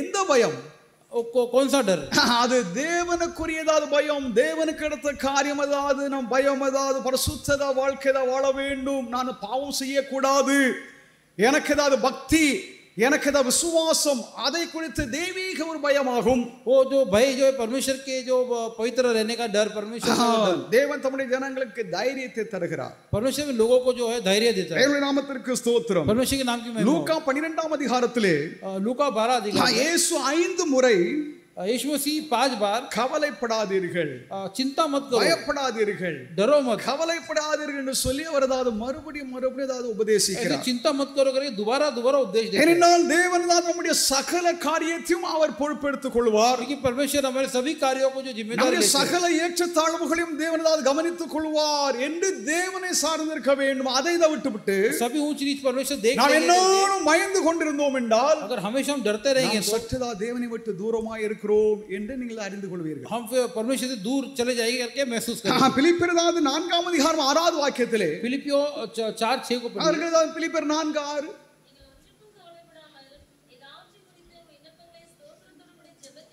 நீங்கள் ஒன்றுக்கும் கவலைப்படாமல் किसी बात की चिंता मत करना ஆனால் தான் நமக்கு கவலை உண்டாகிறது फिर भी हमें जो है चिंता होती है இந்த வசனத்தை நாம் எப்படி எடுத்துக்கொள்கிறோம் அதை பொறுத்தளவில் தான் ये वचन को हम किस प्रकार से समझते हैं करके நீங்கள் ஒன்றுக்கும் கவலைப்பட வேண்டாம் किसी विषय में चिंता मत करना அந்த ஆறுதலை அதாவது பலத்தை அந்த ஊக்கத்தை தருகிறார் परमेश्वर हमें जो सामर्थ्य देता है ஆனால் நமக்கு ஏதாவது பயம் உண்டாகிறது लेकिन फिर भी हमें जो डर लगता है என்கிட்ட ஏதாவது போதுமான நிதி இல்லை मेरे पास जो चाहिए उतना पैसा नहीं है குடும்பத்தை நடத்தக்கூடியதா திராணி இல்லை परिवार को चलाने के लिए उतना सामर्थ्य नहीं है இன்னும் अनेक நன்மைகள் எனக்கு இல்லை என்ற ஒரு பயம் நமக்கு ஏதாவது இருக்கிறது और कई ऐसे भलाई ऐसा नहीं है करके हमें चिंता ஆனால் रहता இங்கே है அப்போஸ்தலர் சொல்லுகிறதா வார்த்தையிலே लेकिन यहाँ पे प्रेरित जो நீங்கள் कहते हैं ஒன்றுக்கும் கவலைப்படாமல் किसी विषय का चिंता मत करना எல்லாவற்றும் ஸ்தோத்திரத்தோடு கூடிய ஜெபத்தினாலும் வேண்டுதலினாலும் தேவனுக்கு தெரியப்படுத்துங்கள் और सभी कार्यों धन्यवाद के साथ परमेश्वर को बताइए வாசிங்க அப்பொழுது அப்பொழுது எல்லா புத்திக்கும் மேலான புத்திக்கும் மேலான தேவ சமாதானம் நம்முடைய சிந்தனையும் அதாவது நம்முடைய சகலத்தையும் அது காத்துக்கொள்ளும் என்று இங்கே அவர் எழுதுகிறார் தேவனுடைய நாமத்திற்கு ஸ்தோத்திரம் परमेश्वर के नाम की महिमा हो நாம் ஜெபிப்பதை தவிர வேறு ஒன்றிலும் நமக்கு ஏதாவது ஒரு சமாதானம் இல்லை प्रार्थना के अलावा और कोई चीज में समाधान नहीं நீங்கள் ஏதாவது ஜெபிக்கவில்லை என்றாலும் अगर प्रार्थना नहीं किया ஆண்டவர் தான் நமக்கு நன்மை செய்வார் அது உண்மைதான் परमेश्वर भलाई करेगा वो बात सही है ஆனால் நீங்கள் விரும்புகிற அந்த உண்மையான ஆசீர்வாதத்தை நமதாவது பெறுவதற்கு ரொம்ப கடினமாய்விடும் लेकिन जो आशीष हम चाहते हैं वो पाना उतना मुश्किल हो जाता है நாம் தான் செய்ய வேண்டிய ஒரே ஒரு காரியம் அதாவது எப்படிதான் சூழ்நிலைகளிலே हम जो एक कार्य कर रहे हैं जो ऐसे अलग ஜெபிக்க வேண்டும் என்று சொல்லி ஆண்டவர் சொல்லுகிறார் प्रार्थना करने के लिए ஜெபியுங்கள் ஜெபியுங்கள் ஜெபியுங்கள் प्रार्थना करो करके कहते हैं அதற்கு முன்மாதிரி இயேசுவே उसका जो है ஆண்டவராகிய இயேசு கிறிஸ்து தன்னுடைய வாழ்நாள் முழுவதும் यीशु मसीह अपनी जिंदगी பிதாவின் சித்தம் செய்ய அவர் அதாவது என்னாலும் ஜெபித்துக் கொண்டே இருந்தார் पिता की इच्छा करने के लिए हमेशा प्रार्थना में थे அவரே அப்படி செய்கிறார் என்றால் अगर वही ऐसे कर रहे थे இந்த பாவிகள் அதாவது இந்த அசுத்தர்களாகிய நாம அப்படி ஜெபிக்காம இருந்தோம்னா ऐसे जो पापी अशुद्ध लोग जो प्रार्थना नहीं நாம் करते எந்த விதத்தில் கர்த்தருடைய வசனத்துக்கு நாம் அதாவது கீழ்ப்படுகிறோம் किस रीति से हम परमेश्वर के वचन का अधीन है இயேசு அவருடைய வாழ்க்கையிலே ஜெபம் மிக மிக முக்கியமாக இருந்தது यीशु मसीह की जिंदगी में प्रार्थना बहुत ही मुख्य था அவர் ஜெபம் மாந்தராக இருந்தார் वे कोई प्रार्थना वीर था ஜெபிக்கும் வல்லமை உடையவராக இருந்தார் प्रार्थना में सामर्थ्य ஜெபத்திலே பிதாவின் வல்லமை பெற்றுக் கொண்டார் प्रार्थना के द्वारा पिता का ஜெபத்திலே सामर्थ्य பிதாவின் சித்தத்தை அவர் அறிந்தார் और प्रार्थना के द्वारा पिता की इच्छा को जानते थे ஜெபத்திலே தேவனுடைய அதிகாரத்தை தேவனுடைய வல்லமை அவர் பெற்றார் और प्रार्थना के द्वारा परमेश्वर के जो सामर्थ्य அதை தம்முடைய சீஷர்களுக்கு அவர் போதித்தார் वो और अपने ये लोग को फिर தேவனுடைய பிள்ளைகளாக இருக்கிற நாம் அதாவது ஒன்றுக்கும் கவலைப்படாமல் எல்லாவற்றுக்காகவும் நாம் ஜெபம் பண்ண வேண்டும் என்று சொல்லி இங்கே வேதம் சொல்லுகிறது. ऐसे किसी विषय में चिंता न करना लेकिन सभी कार्यों के लिए நாம் प्रार्थना அதாவது करना. கவலைப்படுகிறதுனால அதாவது நமக்கு ஏதாவது ஒரு நன்மை ஒரு ஆசீர்வாதம் அதாவது உண்டாகும் என்பதும் கிடையாது. चिंता के द्वारा कोई भलाई होगा करके नहीं है. நாம் ஜெபிப்பதனால் நமக்கு ஆசீர்வாதம் அதாவது நாம் அதாவது ஏராளம் பெற்றிருக்கிறோம். हम प्रार्थना के द्वारा कई भलाइयां पाए, அநேக ஆசீர்வாதங்களை பெற்றுக் கொண்டிருக்கிறோம், अनेक आशीष पाए, அநேக ஆசீர்வாதங்களை பெற போகிறோம். अनेक आशीष को पाने वाले. ஜெபியுங்கள், प्रार्थना करो, தேவனுடைய நாமத்திற்கு ஸ்தோத்திரம். परमेश्वर के नाम की महिमा हो. விசுவாசத்தை நாம் அதாவது ஏற்க வேண்டும். विश्वास को जो है बढ़ाना है. தேவனுடைய நாமத்திற்கு ஸ்தோத்திரம். परमेश्वर के नाम की महिमा हो. விசுவாசமானது தசையை போன்றது. தசை विश्वास जो है हमारे जो है शरीर की मसल के अनुसार. இந்த மசில் இது நாம் அதாவது எக்ஸசைஸ் ஏதாவது நம்ம அதாவது உடற்பயிற்சி செய்தோம் என்றால் தான் हम जो एक्सरसाइज करेंगे தசை ஏதாவது சதைவு ஏதாவது இருக்காது. जो है उसमें जो है एक ताकत है, அது ஆரோக்கியமாக இருக்கும். वो जो है निरोगी அது பலனாக இருக்கும். वो सामर्थ्य அது வல்லமையோடு தான் இருக்கும். वो जो है सामर्थ्य रहेगा. அப்படிப்பட்ட விசுவாசம் நம்மிடத்தில் இருந்தால் ऐसा विश्वास अगर हम அதை நாம் பயன்படுத்தாமல் அது இருந்தோம் என்றால் நமக்கு தான் சதைவு உண்டாகும். अगर हम इस्तेमाल नहीं करेंगे तो हम जो है टंगे पड़ जाएंगे. நாம் தான் விரும்புகிறது நமக்கு தான் ஒருபோதும் அது நேரிடாது. हम जो चाहते हैं वो हमेशा कभी नहीं होगा. நீங்கள் தான் கவலைப்பட வேண்டாம் என்று சொல்லி ஆண்டவர் சொல்லுகிறார். चिंता नहीं करना करके விசுவாசத்தை நாம் தான் ஏற்க வேண்டும். विश्वास में आगे बढ़ना है. அதற்கு நாம் எக்ஸசைஸ் அதற்கு தான் பயிற்சி கொடுக்க வேண்டும். इसके लिए जो है जो व्यायाम करना है वो करना है. கவலைகள் போராட்டங்கள் நம்ம ஏதாவது மேற்கொள்ளாமல் இருப்பதற்கு चिंता और जो है तकलीफ हम पे நீங்கள் प्रभुता न करें, ஜெபிக்க வேண்டும் என்று சொல்லி ஆண்டவர் சொல்லுகிறார். उसके लिए हम प्रार्थना करना தேவனுடைய है. நாமத்திற்கு ஸ்தோத்திரம். परमेश्वर के नाम की महिमा हो. நாம் அதாவது கவலைப்படக்கூடாது हम जो है என்று இங்கே ஆண்டவர் சொல்லுகிறார். चिंता नहीं करना करके परमेश्वर कहता है. மூன்றாவது तीसरी बात விரக்தி, நம்பிக்கையின்மை. जो अविश्वास, நம்பிக்கை இல்லாத இழக்கும் அதாவது ஒரு நிலை. अविश्वास जो विश्वास को खोने का एक हालत. இது பக்தருடைய வாழ்க்கையில் தான் காலம் என்னாலும் எல்லா இடங்களிலும் இதுதான் ஒரு காரியமாகும். ये भक्तों की जिंदगी में एक होने वाली एक बात है. விரக்தி அடைந்த பின்பு जो एक अविश्वास जो होने के बाद நான் அதாவது எவ்வளவோ ஜெபித்துட்டேன், मैं कितना ही प्रार्थना किया, நான் அதாவது எவ்வளவோ அதாவது விண்ணப்பித்து நான் மண்டாடி உபவாசம் செய்து நான் அதாவது எல்லாம் செஞ்சிட்டேன். मैं सभी बातों को कर लिया, उपवास रख किया, प्रार्थना कर लिया, கடைசியில் நமக்கு அது என்ன மிஞ்சும் தெரியுமா? लेकिन आखिर में क्या बात होती है? விரக்தி. जो अविश्वास. there is no answer at all. उसमें जो है कोई தேவனுடைய जवाब नहीं, பதில் அதாவது எனக்கு இல்லை. परमेश्वर से उत्तर नहीं मिला. தேவனுடைய அதாவது எந்த ஒரு அதாவது அசைவாடுதல், தேவன் அதாவது என்னோட அதாவது இதை காண்பித்து என்னை நடத்த இல்லைன்றால் என்னோட வாழ்க்கையிலே ஒரு ஆசீர்வாதம் அதாவது உண்டாக நான் அதாவது எதிர்பார்த்தேன், எனக்கு உண்டாகவில்லை. परमेश्वर से चलावट या तो आशीष जो मैं चाहता था लेकिन ऐसा कुछ नहीं है. முடிவில் தான் நமக்கு என்னது தெரியுமா? விரக்தி. लेकिन अंत में क्या है? अविश्वास, நம்பிக்கையின்மை. जो अविश्वास हो जाएगा, நம்பிக்கை நம்ம அதை இழந்து விடுவோம். हमारा जो विश्वास को हम जो खो देंगे. நான் இதை எதற்காக சொல்கிறேன் என்றால் किसने कह रहा हूं? தேவனை விட்டு தூரமாக இருக்கிறதாவது உணர்கிறவர்கள் இதை நீங்கள் உணர்வீர்கள். परमेश्वर से दूर हो जो एहसास कर रहे हो उनको पता रहेगा.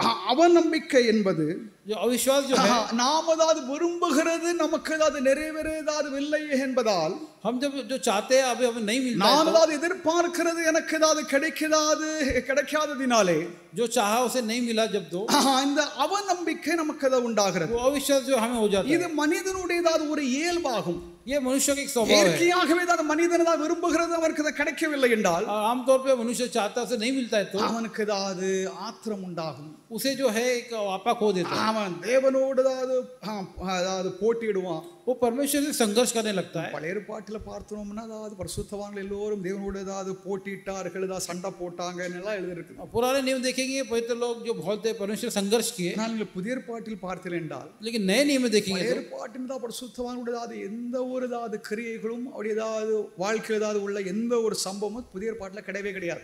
नए नियम में देखे तो पुराने नियम का जो पवित्र लोग की जो बातें नहीं है, அது ஒரு ஹை ஸ்டாண்டர்ட் அதாவது ரொம்ப உயர்ந்ததா ஒரு நிலையாகும். वो एक ऊंचे स्तर की बात है. பழைய ஏற்பாட்டில் பரிசுத்தவான்களுடைய நிலை அதாவது ரொம்ப அதாவது டவுன் கீழே உள்ளது. पुराने नियम के जो पवित्र लोग के जो परिस्थिति बहुत ही नीचे था. அதாவது புதிய ஏற்பாட்டின் பரிசுத்தவான்களுடைய அதாவது வாழ்க்கை நம்ம கவனித்தோம் என்றால் नए नियम के पवित्र लोग के जिंदगी தேவனோடு அதாவது அவர்கள் அப்படி சண்டை போட்டு அதாவது தேவனிடம் அதாவது பெற்றுக்கொண்டதை போல அதாவது யாக்கோபை போல அதாவது இன்னும் யோசேப்பை போல பலர் போல அவர்களாவது தேவனோடு அவர்களாவது சண்டையிட்டு ஆசீர்வாதத்தை பெற்றதை போல் புதிய ஏற்பாட்டில் வாசிக்க முடியாது. ऐसे नए नियम में पुराने नियम पे याकूब की तरह ऐसे संघर्ष करके आशीष को नहीं पाए. நாம் தான் எதிர்பார்க்கிறது, நாம் விரும்புகிறது, நான் ஆசிக்கிறது எனக்கு ஏதாவது கிடைக்காததினாலே நாம் விரக்தி அடைந்து விடுகிறோம். हम जो चाहते हैं और जब नहीं मिलता है तो अविश्वास हो जाता है. நம்பிக்கை நாம் அதை இழந்து விடுகிறோம். भरोसे को हम खो देते हैं. தேவனுடைய நாமத்திற்கு ஸ்தோத்திரம். परमेश्वर के नाम की महिमा. சந்தேகம் உண்டாகிறது, और शक करना, குமுறல், और அது जो உள்ளே குமுறிக்கிட்டது அது இருக்கிறது ஒரு நிலை.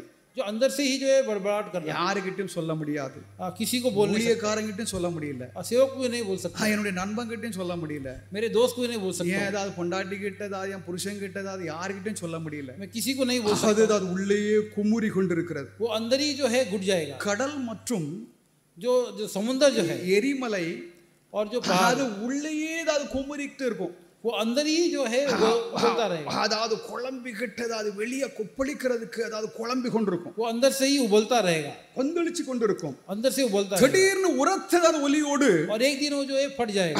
அது வெடிக்கும். மனிதனுடைய மனதிலும் அப்படித்தான் உண்டாரு. मनुष्य का हृदय भी ऐसी है. மனிதனுடைய மனதில் मनुष्य के जो हृदय में அவனதாவது அடக்கி இருந்ததாவது வெளியேதாவது தெரியாத பலதாவது இப்படிதாவது காரியங்கள், बहुत से बातें रहते हैं जो उसने मन में छुपा के रखा है. மனதில் உண்டாயிருந்த கோபங்கள், ஆத்திரங்கள், उसके जो हृदय में होने वाला जो गुस्सा, அந்த துக்கம் और जो दुख போன்ற உணர்ச்சிகள், और ऐसे जो बातें हैं, கொந்தளிக்கும் ஏதாவது ஒரு நிலை, जब उबलने का एक समय आएगा, அது அவநம்பிக்கை இழக்கும் நேரத்திலே वो अविश्वास हो जाएगा. நாம் அதாவது எதையோ நம்பவில்லை, हमने किसी पे विश्वास नहीं எனக்கு நம்பிக்கை இல்லை, किया, मुझे विश्वास ही नहीं है. தேவனையே நான் நம்பவில்லை என்றால் அதாவது ஒரு விசுவாசி அதாவது விசுவாசியா இருப்பது அது ஒரு கேள்விக்குறிதான். परमेश्वर पे विश्वास नहीं किया तो अगर विश्वास ही தேவனையே நான் அதாவது நம்பவில்லை என்றால் அவன் வேற யாரை நம்ப போகிறான்னு சொல்லி எனக்கு தெரியல. परमेश्वर पे विश्वास नहीं किया तो और किस पे विश्वास करेगा. ஆதலால் நான் அதாவது நம்பிக்கையை நாம் அதாவது இழக்க கூடாது. इसलिए जो विश्वास हमें नहीं खोना है, விரக்தி அதாவது அடைய கூடாது, जो अविश्वास नहीं होना. நம்பிக்கையின்மை அதை நாம் அதாவது நம்முடைய வாழ்க்கையில இருக்க கூடாது என்பதான். अविश्वास ये बातें हमारी जिंदगी में नहीं होना चाहिए. தேவனுடைய நாமத்திற்கு ஸ்தோத்திரம். परमेश्वर के नाम की महिमा. தேவன் தம்மால் மீட்கப்பட்ட தம்முடைய பிள்ளைகளுக்கு परमेश्वर जो अपने बच्चों को அவருடைய சித்தத்தின்படி சகலத்தையும் தான் செய்ய அவர் வல்லவராக இருக்கிறார் என்று நாம் நம்ப வேண்டும். उनकी इच्छा के अनुसार करने के लिए परमेश्वर सामर्थ्य है. விசுவாசம் நம்பிக்கை என்பதற்கு அது வேதாமத்திலே வாக்கியங்களே மாறி ஏதாவது இடத்திற்கு தக்கபடி அது எழுதப்பட்டிருக்கிறது. विश्वास और भरोसा जो शास्त्र में जो अलग अलग तरीके से बातें लिखा है. விசுவாசம் என்று சொல்லப்படுகிறது. विश्वास जो है, தேவன் ஒருவர் உண்டு, परमेश्वर एक है, சத்தியம், सत्य, நிஜம், जो அவருடைய வாக்குத்தத்தங்கள், उनका जो वचन, வார்த்தையை நான் விசுவாசிக்கிறேன், அது விசுவாசம். उसे विश्वास करता हूं करके वही विश्वास है. தேவன் தம்முடைய ஜனங்களுக்கு ஏதாவது கொடுத்திருக்கிற வாக்குத்தத்தங்கள் ஏதாவது அவருடைய வார்த்தை, परमेश्वर अपने लोगों को दिया हुआ जो वचन, அவர்களை நான் ஆசீர்வதிப்பேன் என்று சொன்ன அவருடைய உறுதிமொழி, ऐसे मैं आशीष करूंगा करके जो परमेश्वर ने दिया, அதை நாம் அதாவது ஏற்றுக்கொள்வது அதுதான் நம்பிக்கை. उसे हम जो है मान लेना है, वही विश्वास है. சில நேரங்களில் ஏதாவது நம்பிக்கை என்ற இடத்திலே விசுவாசமும் அதாவது பயன்படுத்தப்பட்டிருக்கிறது. कुछ जगहों में ஆனால் விசுவாசம் நம்பிக்கை என்பதற்கு அதாவது வித்தியாசமான வார்த்தைகள் வித்தியாசமான நிலையிலே அது வேதாமத்தில் எழுதப்பட்டிருக்கிறது. विश्वास और भरोसा अलग अलग बातें अलग अलग समय में लिखा गया. பாருங்கள், எபிரேயர் 11ஆம் அதிகாரம் 1வது வாக்கியத்திலே, எபிரேயர் 11:1, நம்பப்படுகிறவன் உறுதியாகவும் காணப்படாதவைகளின் நிச்சயமாக இருக்கிறது. ஹalleluya, ஹalleluya. நாம் அதாவது அநேகத்தை நாம் அதை பார்க்கல, हम नहीं देखे, நாம் அதாவது ஒருவரும் இறைவனை காணவில்லை, हमने जो किसी ने परमेश्वर को देखा நாம் नहीं, ஒருவரும் இயேசுவை தரிசிக்கவில்லை, हमने यीशु मसीह का दर्शन नहीं, நாம் அதாவது ஒருவரும் அதாவது அவருடைய கிரியைகளை நாம் அதை நேரடியாக பார்க்கவில்லை, उनकी क्रिया को हमने नजर के सामने नहीं देखा. ஆகிலும் फिर भी நாம் தேவனை நாம் அதை விசுவாசிக்கிறோம், நம்புகிறோம். हम परमेश्वर विश्वास करते हैं, भरोसा करते இயேசுவின் கிரியைகளை நாம் விசுவாசிக்கிறோம், அவருடைய செயல்பாடுகளை நாம் நம்புகிறோம். हैं. यीशु मसीह की क्रिया को विश्वास करते हैं. தேவன் ஒருவர் உண்டு என்பதை நாம் அதை நம்புகிறோம். परमेश्वर एक है करके विश्वास करते हैं. அவர் உண்டு என்பதை நாம் நம்புகிறோம். परमेश्वर है करके विश्वास करते हैं. நாம் ஆனால் அவரை பார்க்கவில்லை. फिर भी लेकिन हमने देखा नहीं. பார்க்காததை நாம் அதை எப்படி நம்புகிறோம், விசுவாசிக்கிறோம்? जो नहीं देखा वो कैसे विश्वास करते हैं? அநேகம் நாம் பார்க்காத உலகம் ஒன்று இருக்கிறது. अनेक जो है नहीं देखने वाले संसार में बातें हैं. நீங்கள் காற்றை வாயுவை ஏதாவது பார்ப்பதில்லை. जो हवा को हम देख नहीं सकते हैं, பார்க்காத உலகங்கள் இருக்கிறது. और नहीं देखा तो दुनिया में बहुत बातें हैं. வான மண்டலங்களை ஏதாவது நம்ம அதை பார்ப்பதில்லை. जो आकाश मंडल को हम देखते नहीं है, மேகங்களை ஏதாவது பார்க்கலாம், बादलों को हम देख सकते हैं, வான மண்டலங்களை ஏதாவது நம்ம அதை பார்க்க முடிகிறது. आकाश मंडलों को हम देख नहीं सकते. நாம் அதை பார்க்காத ஒரு உலகத்தில் ஏதாவது வாழ்கிறோம். ஆன்மீக உலகம் ஒன்று இருக்கிறது. अनदेखा से दुनिया में हम जी रहे हैं. அது இருக்கிறது என்பதை நாம் உணர்கிறோம், அதெல்லாம் நாம் விசுவாசிக்கிறோம். आत्मिक जो एक संसार है, தேவனதாவது இருக்கிறார் என்பதை நாம் எப்படி உணர்கிறோம் என்றால், परमेश्वर है कैसे हम महसूस करते हैं. அதாவது ஒரு முக்கியமானதாவது ஒரு காரியம் என்னவென்றால், एक मुख्य कार्य क्या है, தேவ ஆவியானவர் நம்மை தான் நிரப்பி இருக்கிறார். ஹalleluya. परमेश्वर का आत्मा में चलाता है, தேவனுடைய அபிஷேகம் நம்மில் இருக்கிறது. परमेश्वर का अभिषेक ஆதலால் நானதாவது தேவன் ஒருவர் உண்டு என்பதை நாம் விசுவாசிக்கிறோம். इसलिए परमेश्वर एक है करके विश्वास करते हैं. இங்கே தான் நாம் காணப்படாதவைகளை நாம் அது இருக்கிறது என்பதை நாம் ஏற்றுக்கொள்கிறோம். यहाँ हम जो अनदेखा चीज को है करके विश्वास करते हैं, அது வேதம் சொல்லுகிற உண்மையாகும். वो शास्त्र जो कहता है सत्य है. தேவனுடைய நாமத்திற்கு ஸ்தோத்திரம். परमेश्वर की महिमा. அவநம்பிக்கை, जो अविश्वास, விரக்தி, और जो अविश्वास के வாழ்க்கையில் ஏதாவது ஒரு தோல்வியை போன்ற ஒரு நிலை, जिंदगी में एक हार जाने वाले, ஆன்மீகத்தில் ஏதாவது ஒரு வளர்ச்சி இல்லாத ஒரு தன்மை, आत्मिक जिंदगी में एक बढ़ोतरी न होने का जो एक हालत, வேற ஒண்ணும் இல்ல. और कोई कुछ नहीं. நீங்க தேவனை விட்டு தூரமாக இருக்கிறீங்க, परमेश्वर से छोड़ के दूर है. அதனுடைய அடையாளம் இந்த விரக்தி, இந்த நம்பிக்கையின்மை, நம்பிக்கை இழப்பும் அதாவது ஒரு காரியமாகும். उसी का चिन्ह है कि ये अविश्वास आ गया. பிதாவாகிய தேவன், சர்வ வல்லமை உள்ள தேவன் தம்முடைய பிள்ளைகளுக்கு தாம் எல்லாவற்றையும் செய்ய அவர் வல்லவர் என்று நாம் எவ்வளவாக நாம் விசுவாசிக்கிறோம். परमेश्वर जो अपने बच्चों के लिए सब कुछ करने के लिए सामर्थ्य का कितना विश्वास है. உங்களுடைய விசுவாசத்தை அவர் மேல் வையுங்க.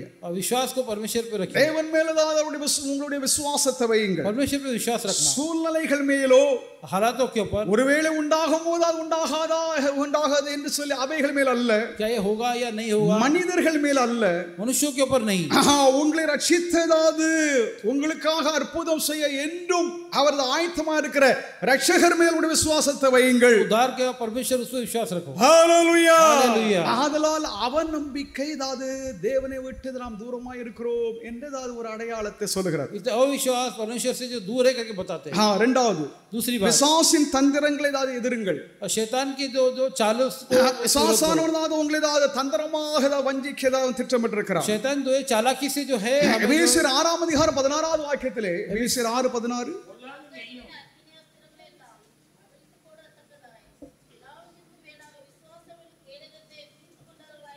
தேவனுடைய நாமத்திற்கு மகிமை உண்டாவதாக. परमेश्वर नाम की महिमा. பிசாசின் இந்த தந்திரங்கள் அவைகளை நாம் எதிர்க்க வேண்டும். शैतान की चालाकी, उसका विरोध करना. பிசாசானது மிக தந்திரசாலியாகும். शैतान जो है बहुत ही चालाक है. நம்மை அவன் எப்படி ஏமாற்றுகிறான் என்று நமக்கு தெரியாது. हमें वो कैसे फंसाएगा अभी पता नहीं चलेगा. அவன் வெவ்வேறு விதத்திலே நம்மை ஏமாற்றுவான். वो अलग अलग तरीके से हमें जो है फंसाएगा.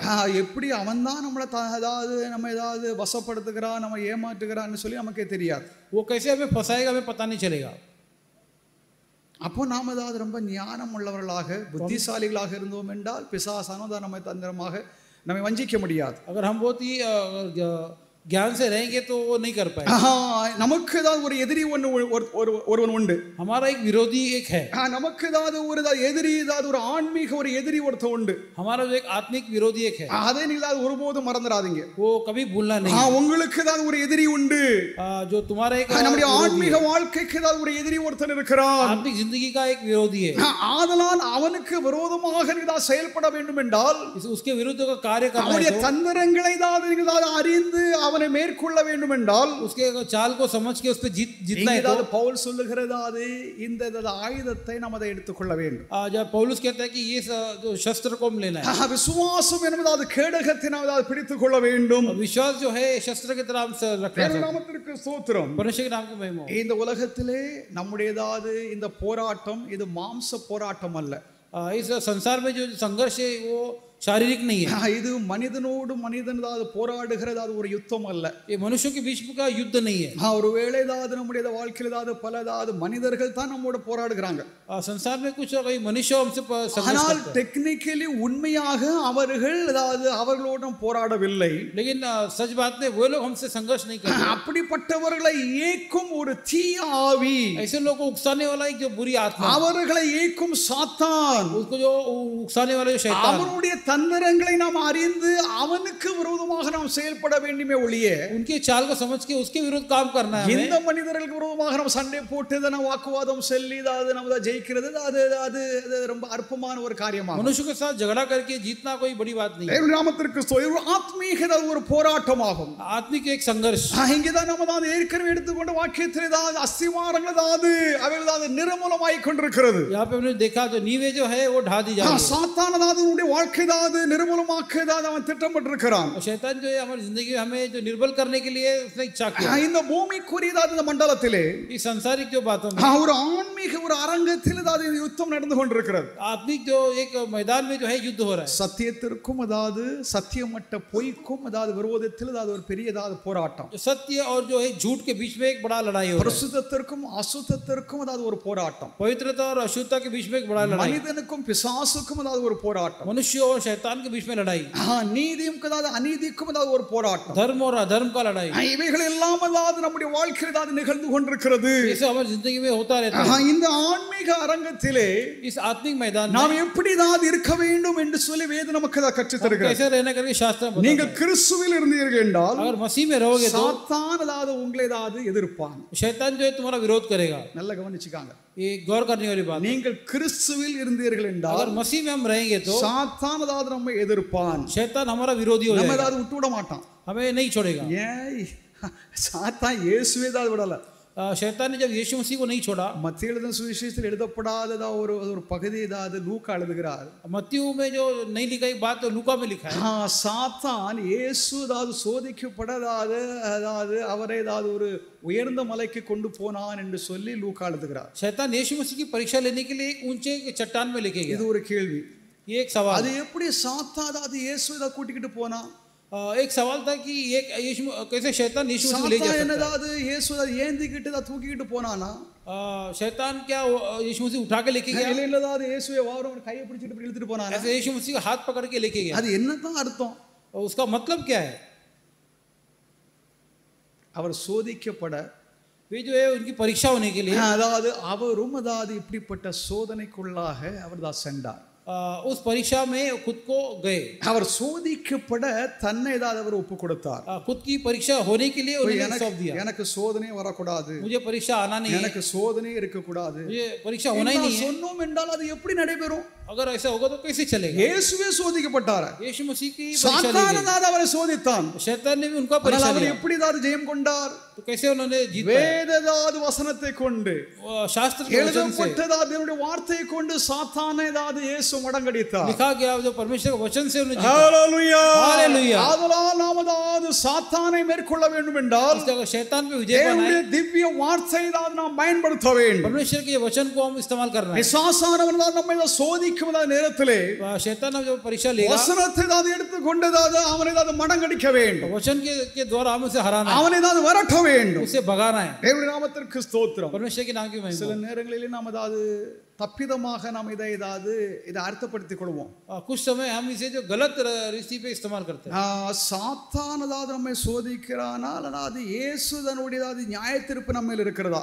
क्या शैतान परीक्षा ले रहा है कि यीशु मसीह का जो न्याय हम पे हो रहा है? சாத்தானுடைய கோபம் அதாவது நம்மை தாக்குகிறதா? क्या शैतान का जो क्रोध हम இல்லையென்றால் தேவனுடையதாவது அவருடையதாவது நியாயம் அவருடைய நீதி அதாவது நம்ம மேல் அதாவது நடத்தப்படுகிறதா என்று परमेश्वर का जो न्याय हम पर हो रहा है। தேவனுடைய நாமத்திற்கு ஸ்தோத்திரம். परमेश्वर के नाम की महिमा हो। சாத்தானை பற்றி நம்ம அதாவது தெளிவாக நம்ம அறிந்து கொள்ள வேண்டும். शैतान के बाद में एक चीज जो हमें जानना है, சாத்தான் என்ன செஞ்சிட்டு இருக்கான் தெரியுமா? शैतान क्या कर रहा है? அவனுக்கு கொஞ்ச காலம் தான் உண்டு என்று उसके पास कुछ समय है, इसलिए அவனதாவது தேவ ஜனங்களை வஞ்சிக்க அவன் திட்டமிட்டிருக்கிறான். परमेश्वर के लोगों को भ्रम में डालने का काम कर रहा है। வெளிப்படுத்தின விசேஷம் 12ஆம் அதிகாரம் 2வது வாக்கியத்தை வாசிக்கலாம். प्रकाशित वाक्य 12:2 12:2 रेवलेशन 12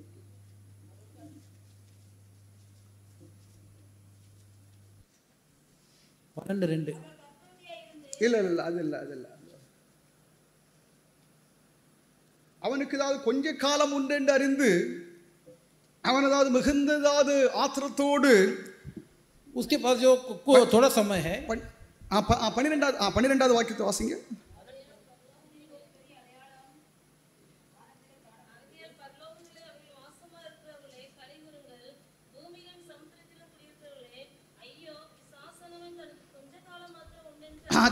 சாசானவன் தனக்கு கொஞ்ச காலம் உண்டு என்று அறிந்து மிகுந்த கோபம் கொண்டு அவனதான் வந்திருக்கிறபடினால் தேவனுடைய நாமத்திற்கு மகிமை உண்டதாக. சாத்தானுக்கு கொஞ்ச காலம் தான். शैतान के पास कुछ समय है. சாத்தானுக்கு கொஞ்ச காலம் இருக்கிறதினாலே शैतान के पास समय थोड़ा है, इसलिए அவன் கோபத்தின் மேல் கோபம் அவனுக்கு உண்டாயிருக்கிறது. वो बहुत ही क्रोधित है. அது நிமித்தம் அவனதாவது தேவ ஜனங்களை இப்படி துன்புறுத்துவான், இப்படி ஏதாவது அவன் இம்சைப்படுத்துவான் என்று வேதம் சொல்கிறது. उसके द्वारा परमेश्वर के लोगों को सताएगा. தேவ நாமத்திற்கு ஸ்தோத்திரம். परमेश्वर के नाम की महिमा. ஆதலால் தேவனுடைய கோபாக்கினையும் இங்கே சாத்தானுடையதாவது இந்த ஏதாவது தீங்கும் ரெண்டு ஏதாவது நம்ம அதை ஒப்பிட்டு பார்க்க கூடாது. परमेश्वर का क्रोध और शैतान के जो बातों को दोनों को हम एक नजर இயேசுவை விசுவாசிக்கிற பக்தி உள்ளதா விசுவாசம் உள்ள ஜனங்களுக்கு சாத்தானுடைய போராட்டம் கண்டிப்பாக உண்டாகும். यीशु मसीह विश्वास करने लोगों को जो निश्चय परीक्षा होगा. கர்த்தரை உண்மையோடு பின்பற்றுகிறவர்கள், परमेश्वर के साथ जो है தன்னுடைய வாழ்க்கையை ஆண்டவருக்கு என்று ஒப்பு கொடுத்திருக்கிறவர்கள், अपनी जिंदगी को जिसे परमेश्वर को सौंप दिया है, வாழதா தங்களிதாவது விரும்புகிறவர்கள், पवित्र जिंदगी जीने जो चाहते हैं, அவன் இந்த பரிசுத்தவான்களை சாத்தான் தீண்ட அவர்களை அழிக்க அதாவது அவனதாவது தீவிரமாக செயல்பட திட்டமிட்டிருக்கிறார். ऐसे लोगों को शैतान जो नष्ट करने के लिए कार्य करेगा. இங்கே சாத்தானுடையதாவது தந்திரங்கள், அவன் தந்திரமாக நம்மை ஏதாவது வஞ்சிக்க அவன் ஏதாவது திட்டமிட்டிருக்கிறான். यहाँ जो शैतान जो है वो बड़ी चालाकी से जो हमें जो नष्ट करने को देखता है. நாம் ரொம்ப கவனமாக இருக்க வேண்டும். इसलिए हम बहुत सावधानी से रहना. மூன்றாவது, तीसरी बात, பிசாசுவின் அக்கினியாஸ்திரங்கள், जो शैतान के जो अग्नि की बात है, உலகம் என்கிற எல்லா ஜனங்களுக்கும் அது பேர் ஆபத்து இருக்கிறது. संसार भर में लोगों को जो है बहुत बड़ी धोखा है. இயேசுவை விசுவாசிக்கிற அனைத்து விசுவாச ஜனங்களுக்கும், यीशु मसीह विश्वास करने எல்லா பக்தர்களுக்கும் கொடியதால் வேதனை தான் உண்டாயிருக்கிறது. सभी के लिए एक बुरा एक ऐसे बहुत ही तकलीफ होगा. காலங்கள் தான் நேரங்கள் தான் மாதங்கள் தான் செல்ல செல்ல जैसे समय बीतता जाएगा அந்த வேதனைகள் தான் கூடி கொண்டு தான் இருக்கிறது. और वो जो तकलीफ वो जो बढ़ती जाएगी, அது குறைஞ்ச மாதிரி தெரியல. वो कम होने का नाम नहीं ले रहे. அப்பொழுது அது உலகம் தான் நம்மை பார்த்து கேட்கும். तब संसार हमें देख के சங்கீதம் 115:2 வாசிங்க. भजन संहिता 115:2.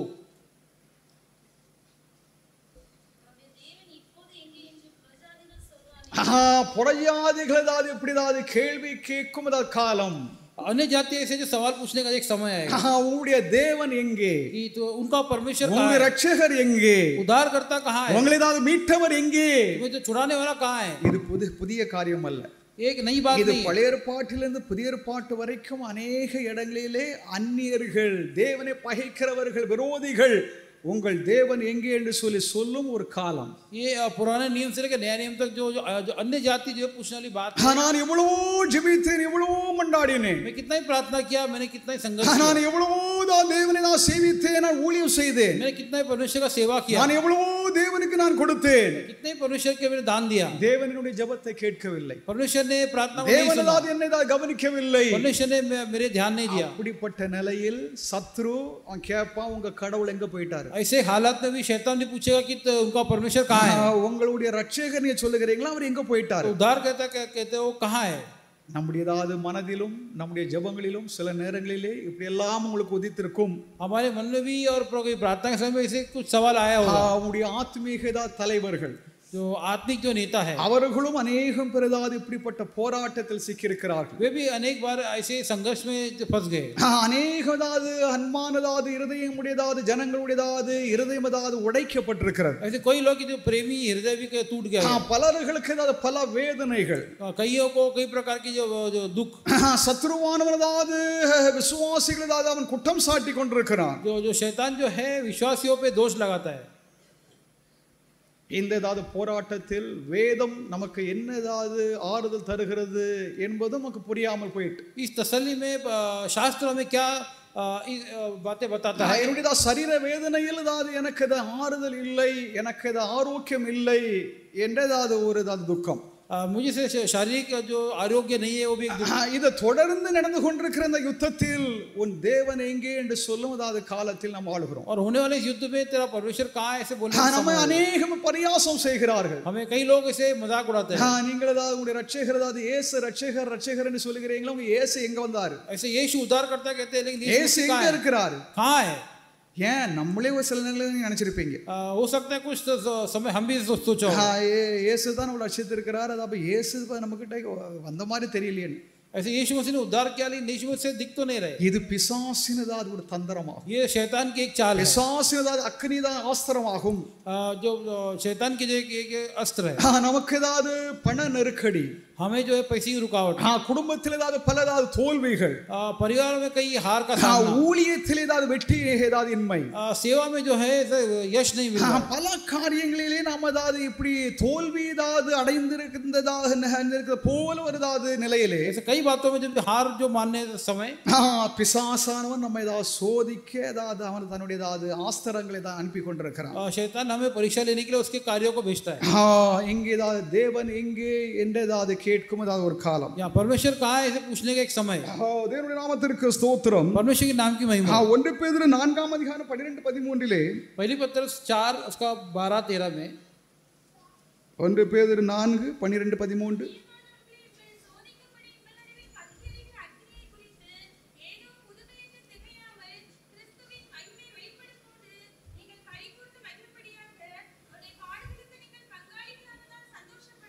ஹalleluya हालेलुया। இங்க பாருங்க, அதாவது விசுவாச ஜனங்களுக்கு ஏதாவது பெரும் ஒரு துன்பம் பெரும் ஒரு பாடு இருக்கிறது என்று அப்போஸ்தல யுகத்திலே அங்கே ஏதாவது அப்போஸ்தலன் எழுதுகிறான். यहाँ पे लिखा है कि विश्वासियों को एक बड़ा संघर्ष का समय आने वाला है। உங்களுக்கு மத்தியில் ஏதாவது உண்டாயிருக்கிற பெரிய துன்பம் பெரிய பாடுகள் உபத்திரவத்திலே तुम्हारे बीच में होने वाले जो बड़ा संघर्ष के बारे में நீங்கள் சந்தோஷப்பட்டு களி கூறுங்கள் என்று ஏதாவது ஆறுதலான வார்த்தை தருகிறார். ऐसे खुश रहो करके ऐसे जो तसल्ली की बात है। கிறிஸ்துவின் பாடுகளிலே ஏதாவது உங்களுக்கு ஏதாவது ஒரு இணைப்பை தான் தேவன் கொடுத்திருக்கிறார். मसीह के साथ दुख उठाने में जो है एक अच्छी बातें दिया है। பாவத்தின் நிமித்தம் அதாவது நாம் அதை அடைகிற துன்பமோ துக்கமோ வேதனையோ அல்ல, पाप के द्वारा होने वाले दुख तकलीफ के बारे में नहीं, கிறிஸ்துவின் நிமித்தம் मसीह के கிறிஸ்துவின் நிமித்தம் அதாவது அடைகிற துன்பமும் मसीह के द्वारा होने वाले जो பாடுகள் और दुख तकलीफ அவைகள் ஏதாவது குறித்து நாம் ஏதாவது கவலைப்படக்கூடாது. उसके विषय में हमें फिक्र नहीं करना, நாம் ஏதாவது சந்தோஷப்பட வேண்டும், हम जो खुश நாம் ஏதாவது மகிழ்ச்சி அடைய வேண்டும். हमें आनंद करना है। கிறிஸ்துவுடைய பாடுகளிலே ஏதாவது எனக்கு ஏதாவது ஒரு அவரோடு அவருடைய பாடுகளிலே எனக்கு ஒரு ஏதாவது இணைப்பு உண்டாயிற்று, ऐसे मसीह के दुख में जो मुझे एक भाग मिलाया करके खुश रहना है। நாம் ஏதாவது கிறிஸ்துவின் சுவிசேஷத்திற்காக தான் பாடுபடணும். हम जो मसीह के सुसमाचार के लिए दुख उठाए, மற்ற பாடுகள் எல்லாம் अब बाकी जो बातें அது हैं உலக பாடுகள் மாம்சீக वो பாடுகள். सांसारिक बातें हैं, सांसारिक दुख है। சுவிசேஷ பாடுகள் என்றால் जो ஊழியத்தின் நிமித்தம் जो सेवा के बारे में तकलीफ, தேவனுக்காக தேவனுடைய ஊழியம் செய்கிற அந்த நிலையிலே நாம் பாடுபடுகிறது வேற. परमेश्वर के लिए सेवा के लिए जो उठाने तकलीफ वो बात நாம் அடைகிறதா அந்த உலகத்தில் ஏதாவது பலதா வேதனைகள் பாடுகள் எல்லாம் நம்முடைய முட்டாள்தனம், और वे संसार में जो होने वाले दुख जो हमारे நம்முடைய தவறுகள் हमारी गलतियां நம்முடைய குறைவுகள் நிமித்தம் அடைகிறது அது மாம்சீகம், அது உலகத்துக்குரியதாகும். और हमारे कमियों के बारे में होने वाले அதற்கும் சுவிசேஷத்திற்கும் தேவனுடைய சத்தியத்திற்கும் அதாவது எந்த ஒரு தொடர்பும் கிடையாது. उस बातों को और सुसमाचार கிறிஸ்துவின் நிமித்தம் मसीह के निमित्त, கிறிஸ்துவுடைய ஊழியத்தின் நிமித்தம், सेवा के जो द्वारा, கிறிஸ்துவுடைய பணியின் நிமித்தம் உண்டாகிற பாடுகள், मसीह का सेवा के द्वारा होने वाले जो அவரோடு நாம் இணைக்கப்பட்டு उसके द्वारा हम एक होके அவருடைய பாடுகளிலே நாம் அதாவது பங்கு பெறுவதற்கு தேவன் ஸ்லாக்கியத்தை எனக்கு கொடுத்திருக்கிறார். அது நிமித்தம் சந்தோஷப்படுங்கள். सुसमाचार के जो तकलीफ में जो भाग लेने के लिए जो भाग मिला है उसे சோதனை என்பது அது உங்களுக்கும் அதாவது உங்களுக்கு மாத்திரம் சோதனை சொல்லி நினைக்க கூடாது. और परीक्षा करके केवल आप लोगों को करके नहीं है, சோதனை எல்லாருக்கும் சோதனை உண்டு. सभी को एक परीक्षा है। ஆதாமம் கொண்டு, आदम को है, யோசேப்பு கொண்டு, यूसुफ को था, दावीद கொண்டு, दाऊद को था, யோபு கொண்டு, यूब को था, இயேசுவுக்கும் உண்டு, यीशु मसीह को भी था, யோவான் ஸ்நானகனுக்கும் உண்டு, यूहन्ना बपतिस्मा देने वाले को था, பவுலுக்கும் உண்டு, प्रेरित पौल को भी था। சோதனை எல்லாத்துக்கும் சோதனை உண்டு. परीक्षा वो सबके लिए है। அந்த சோதனையில் தான் சிலர்கள் தான் அது தோல்வி அடைந்தார்கள், उस परीक्षा में कुछ लोग हार அநேகம் गए பேர் வெற்றி அடைந்தார்கள். और कई लोग जो जीत गए। நாம் அதாவது எந்த கூட்டத்தில் இருக்கிறோம்? हम कौन से मंडली में है? தோல்வி அடைந்தவர்களுடைய கூட்டத்தில் இருக்கிறீர்களா? क्या हारने वाले लोगों की मंडली में है? இல்லைன்னா வெற்றி அடைந்தவர்களுடைய கூட்டத்தில் இருக்கிறீர்களா? जीतने वालों की मंडली में है? வெற்றி அடைந்தவர்களுடைய கூட்டத்தில் இருங்கள்.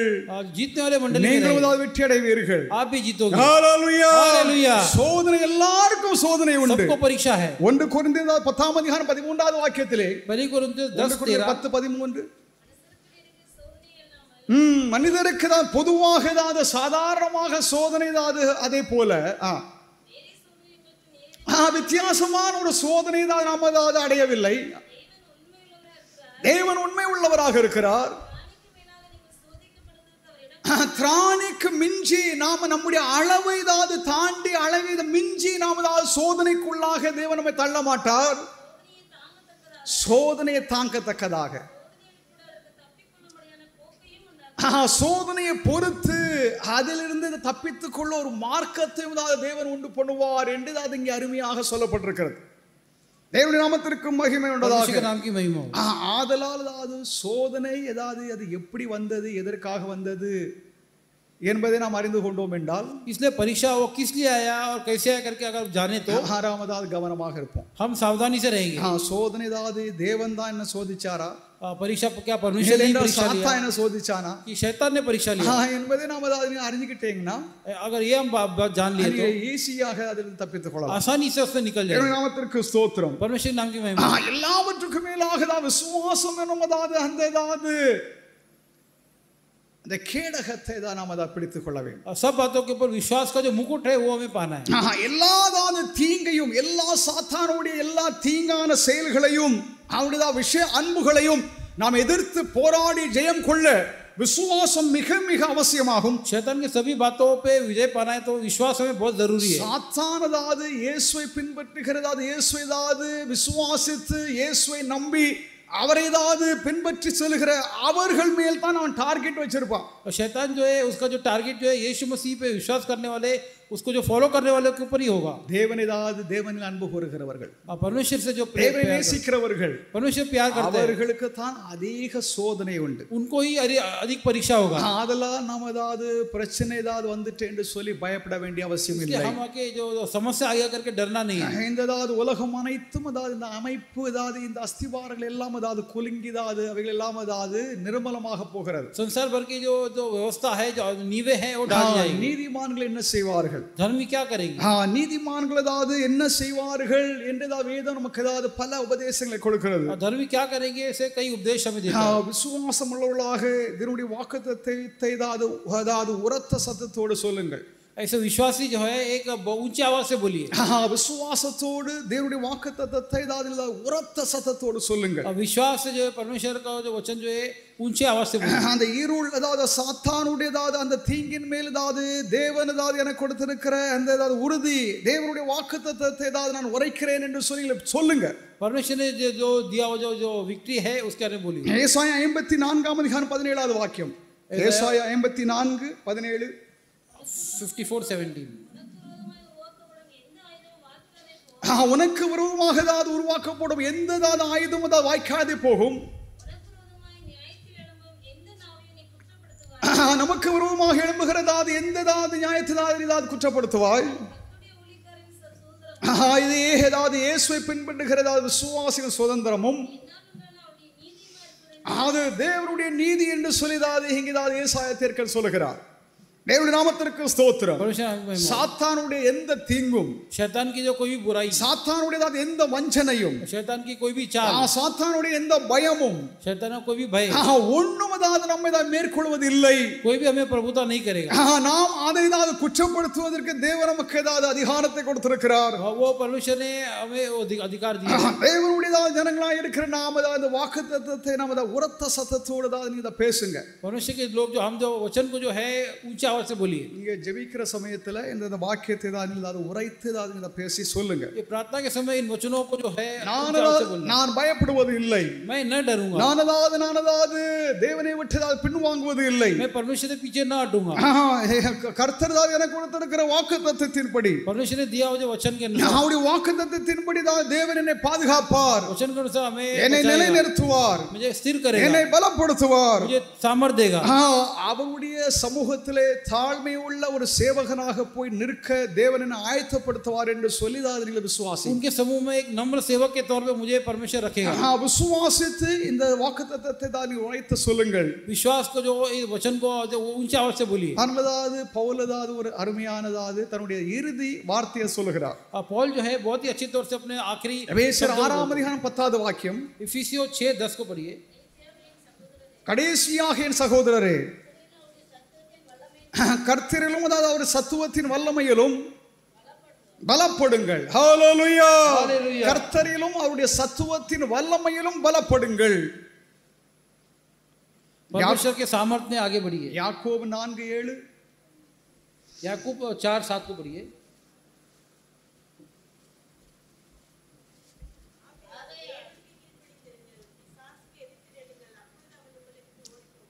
நாம் முதலாவது தேவனுக்கு கீழ்ப்படிந்திருக்க வேண்டும். நாம் தேவனுக்கு கீழ்ப்படிந்திருந்து பிசாசை நாம் எதிர்கொள்ள வேண்டும். அவனை நாம் எதிர்க்க வேண்டும். அவன் நம்மை விட்டு ஓடி போவான். ஹalleluya. நாம் தேவனுக்கு நாம் கீழ்ப்படிந்திருக்க வேண்டும். हम परमेश्वर के अधीन रहना है. தேவனுக்கு கீழ்ப்படிந்திருக்கிறவர்கள் பிசாசை எதிர்க்க முடியும். परमेश्वर के जो अधीन रहेंगे वो शैतान का विरोध करेंगे. தேவனுக்கு கீழ்ப்படியாமல் இருந்து பிசாசை துரத்துகிறவர்கள் परमेश्वर के अधीन न होने वाले जो शैतान को அந்த भगाते हैं, பிசாசு துரத்துகிறவர்கள் அதை ஓட்டுகிறவருடைய அவனுக்கு அவரை வந்து பிடித்துக்குவான். जो शैतान को भगाने वाला है वो शैतान उसको पकड़ लेगा.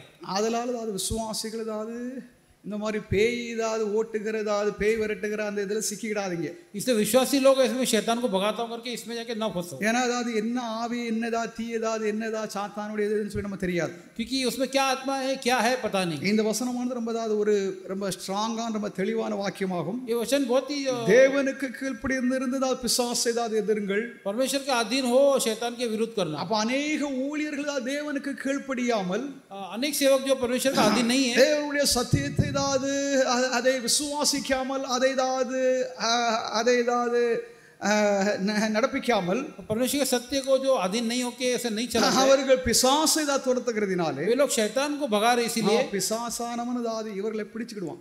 शैतान जो इनको पकड़ लेगा. அப்படி अनेक ஊழியர்களை பிசாசு பிடிச்சிருக்கான். ऐसे अनेक लोगों को शैतान ने पकड़ लिया है. அது புதிய ஏற்பாட்டு சம்பவம் இருக்கிறது. பிறகு வஸ்திரத்தை விட்டுட்டு ஓடுகிற நிர்வாணமாக ஓடுகிற ஒரு நிலை ஆகிவிடும். ऐसे नए नियम में से कुछ संभावना भी लिखा है कि लोगों को जो है उनके वस्त्र को भी छोड़ के भाग गए. தேவனுடைய பிள்ளைகளாக இருக்கிற நாம் மிக தெளிவாக நாம் இருக்க வேண்டும். परमेश्वर के लोग हम बहुत ही सावधानी से रहना. அஸ்திவாரங்கள் நிர்மலமாய் கொண்டிருக்கிறது. नींवें जो है वो डाल दी गई. நீதிமான்கள் என்ன செய்வார்கள்? धर्मी क्या करेंगे? நீதிமான்களாக இருக்கிற கர்த்தருடைய சபை என்றும் நிலைத்திருக்கும். तो परमेश्वर का कलीसिया धर्मी से हमेशा அது சத்தியத்திற்கு தூணும் ஆதாரமாக என்றும் நிலைத்திருக்கும். वो सत्य के लिए नींव और जो आधार हमेशा रहेगा. இங்கே தேவனை விட்டு நாம் தூரமாய் இருக்கிறோம் என்றதாவது நாம் எண்ணினோம் என்றால், जब हमें महसूस हुआ कि हम परमेश्वर से दूर है, நாம் உலகத்தை நேசிக்கிறோம், हम संसार से दिल लगा रहे हैं, நாம் கவலைப்படுகிறோம், हम जो फिक्र कर रहे हैं, நாம் விரக்தி அடைகிறோம், हम जो है अविश्वास हो रहे हैं, இல்லாமல் நாம் கிறிஸ்துவில் இருக்க வேண்டும், हम जो है मसीह में रहना है. அப்பொழுது தேவனுடைய கோபாக்கினின் அந்த பயம் நம்ம மேல இருக்காது. तब जो परमेश्वर का जो डर हमें नहीं रहेगा. நாம் பிசாசின் தந்திரங்களை நாம் எதிர்க்க வேண்டும். हम जो शैतान के जो चालकों से विरोध करना है, பிசாசின் அக்னி ஆஸ்திரங்களை நாம் எதிர்க்க வேண்டும். जो शैतान की विरोध करना है. நாம் விசுவாசித்து தேவன் நமக்கு கொடுத்திருக்கிற இந்த வாக்குத்தத்தத்தை நாம் உரைத்து நாம் பேச வேண்டும். विश्वास से परमेश्वर के वचन को हम जो बात करते हैं, எனக்கு விரோதமாக எழும்புகிறது எந்த ஆயுதம் வாக்கியாதே போயும் என்று சொல்லி உரத்த சத்தத்தோடு பேச வேண்டும். मेरे विरुद्ध उठने वाले कोई भी जो अस्त्र है वो निर्बल हो जाएगा. நாம் அதற்கு தகுதி உள்ளவர்களாக இருந்து இதை பயன்படுத்த வேண்டும். हम उसके लिए जो है काबिल बनना है. நாம் உண்மையற்றவர்களாக இல்லை என்றால் தவறாக நாம் இருந்து கொண்டு இதை நாம் பயன்படுத்தினோம் என்றால், हम अगर गलत रीति से रह के इसको अगर इस्तेमाल करेंगे, நாம் எதிர்வினையாக காரியம் நம்முடைய வாழ்க்கையில் நடந்து வரும். हमारे जिंदगी में उल्टा काम हो जाएगा. ஏன்னா வசனமானது இரு புறமும் கருக்குள்ள பட்டயமாகும். ये वचन जो है वो दो धारी तलवार. நீங்கள் அந்த வசனத்தை கொண்டு ஒருவனை தாக்கினால் वो अगर वो वचन से किसी को हम लोग நாம் தாக்கப்படாமல் இருக்க வேண்டும் என்றால் அதாவது அந்த இன்னைக்கு அடுத்த பக்கம் அதாவது நாம் அதை நம்ம கவனமாக அது ஒழுங்கா இருக்கும். और वो हमें घायल न करे कि हम भी जो है सावधानी से रहें. நாம் அதாவது யாரை தாக்கிறோம் அதாவது தாக்குறவர்களை போல் நாம் இருந்தோம் என்றால் अगर हम जिसे घायल करें अगर हम ऐसे रहेंगे நம்மையும் அவனை எப்படி தாக்குமோ அப்படி நம்மையும் தாக்கும். इसके वचन उनको जैसा घाव किया हमें भी घायल करेगा. அதனால அதாவது உலகம் அதாவது அமைப்புகள் அதாவது அவைகளை தேவன் அசைக்க போகிறார். इसलिए सांसारिक व्यवस्था को जो परमेश्वर हिलाने वाला है. கர்த்தருடைய சபை பக்திமான்கள் விசுவாசம் உள்ளவர்கள் இவர்கள் எல்லோரும் தேவனதாவது அவர்களால் நிலைநிறுத்துவார். परमेश्वर के कलीसिया में भक्तिमान को परमेश्वर स्थिर करे. தேவனுடைய பிள்ளைகளாக இருக்கிற நீங்களும் परमेश्वर के बच्चे जो आप लोग நீதிமான்களாக धर्मियों मनुष्य நாமதாவது பயம் இல்லாமல் बिना भय நாமதாவது தைரியமாக ஆண்டவருக்குள்ளாக வளர்ந்து பெருகுவோம். हम धैर्य से परमेश्वर में आगे बढ़ेंगे. கர்த்தருடைய வார்த்தையை ஆசீர்வதிப்பார். परमेश्वर वचन को आशीष करे. ஹalleluya. हालेलुया.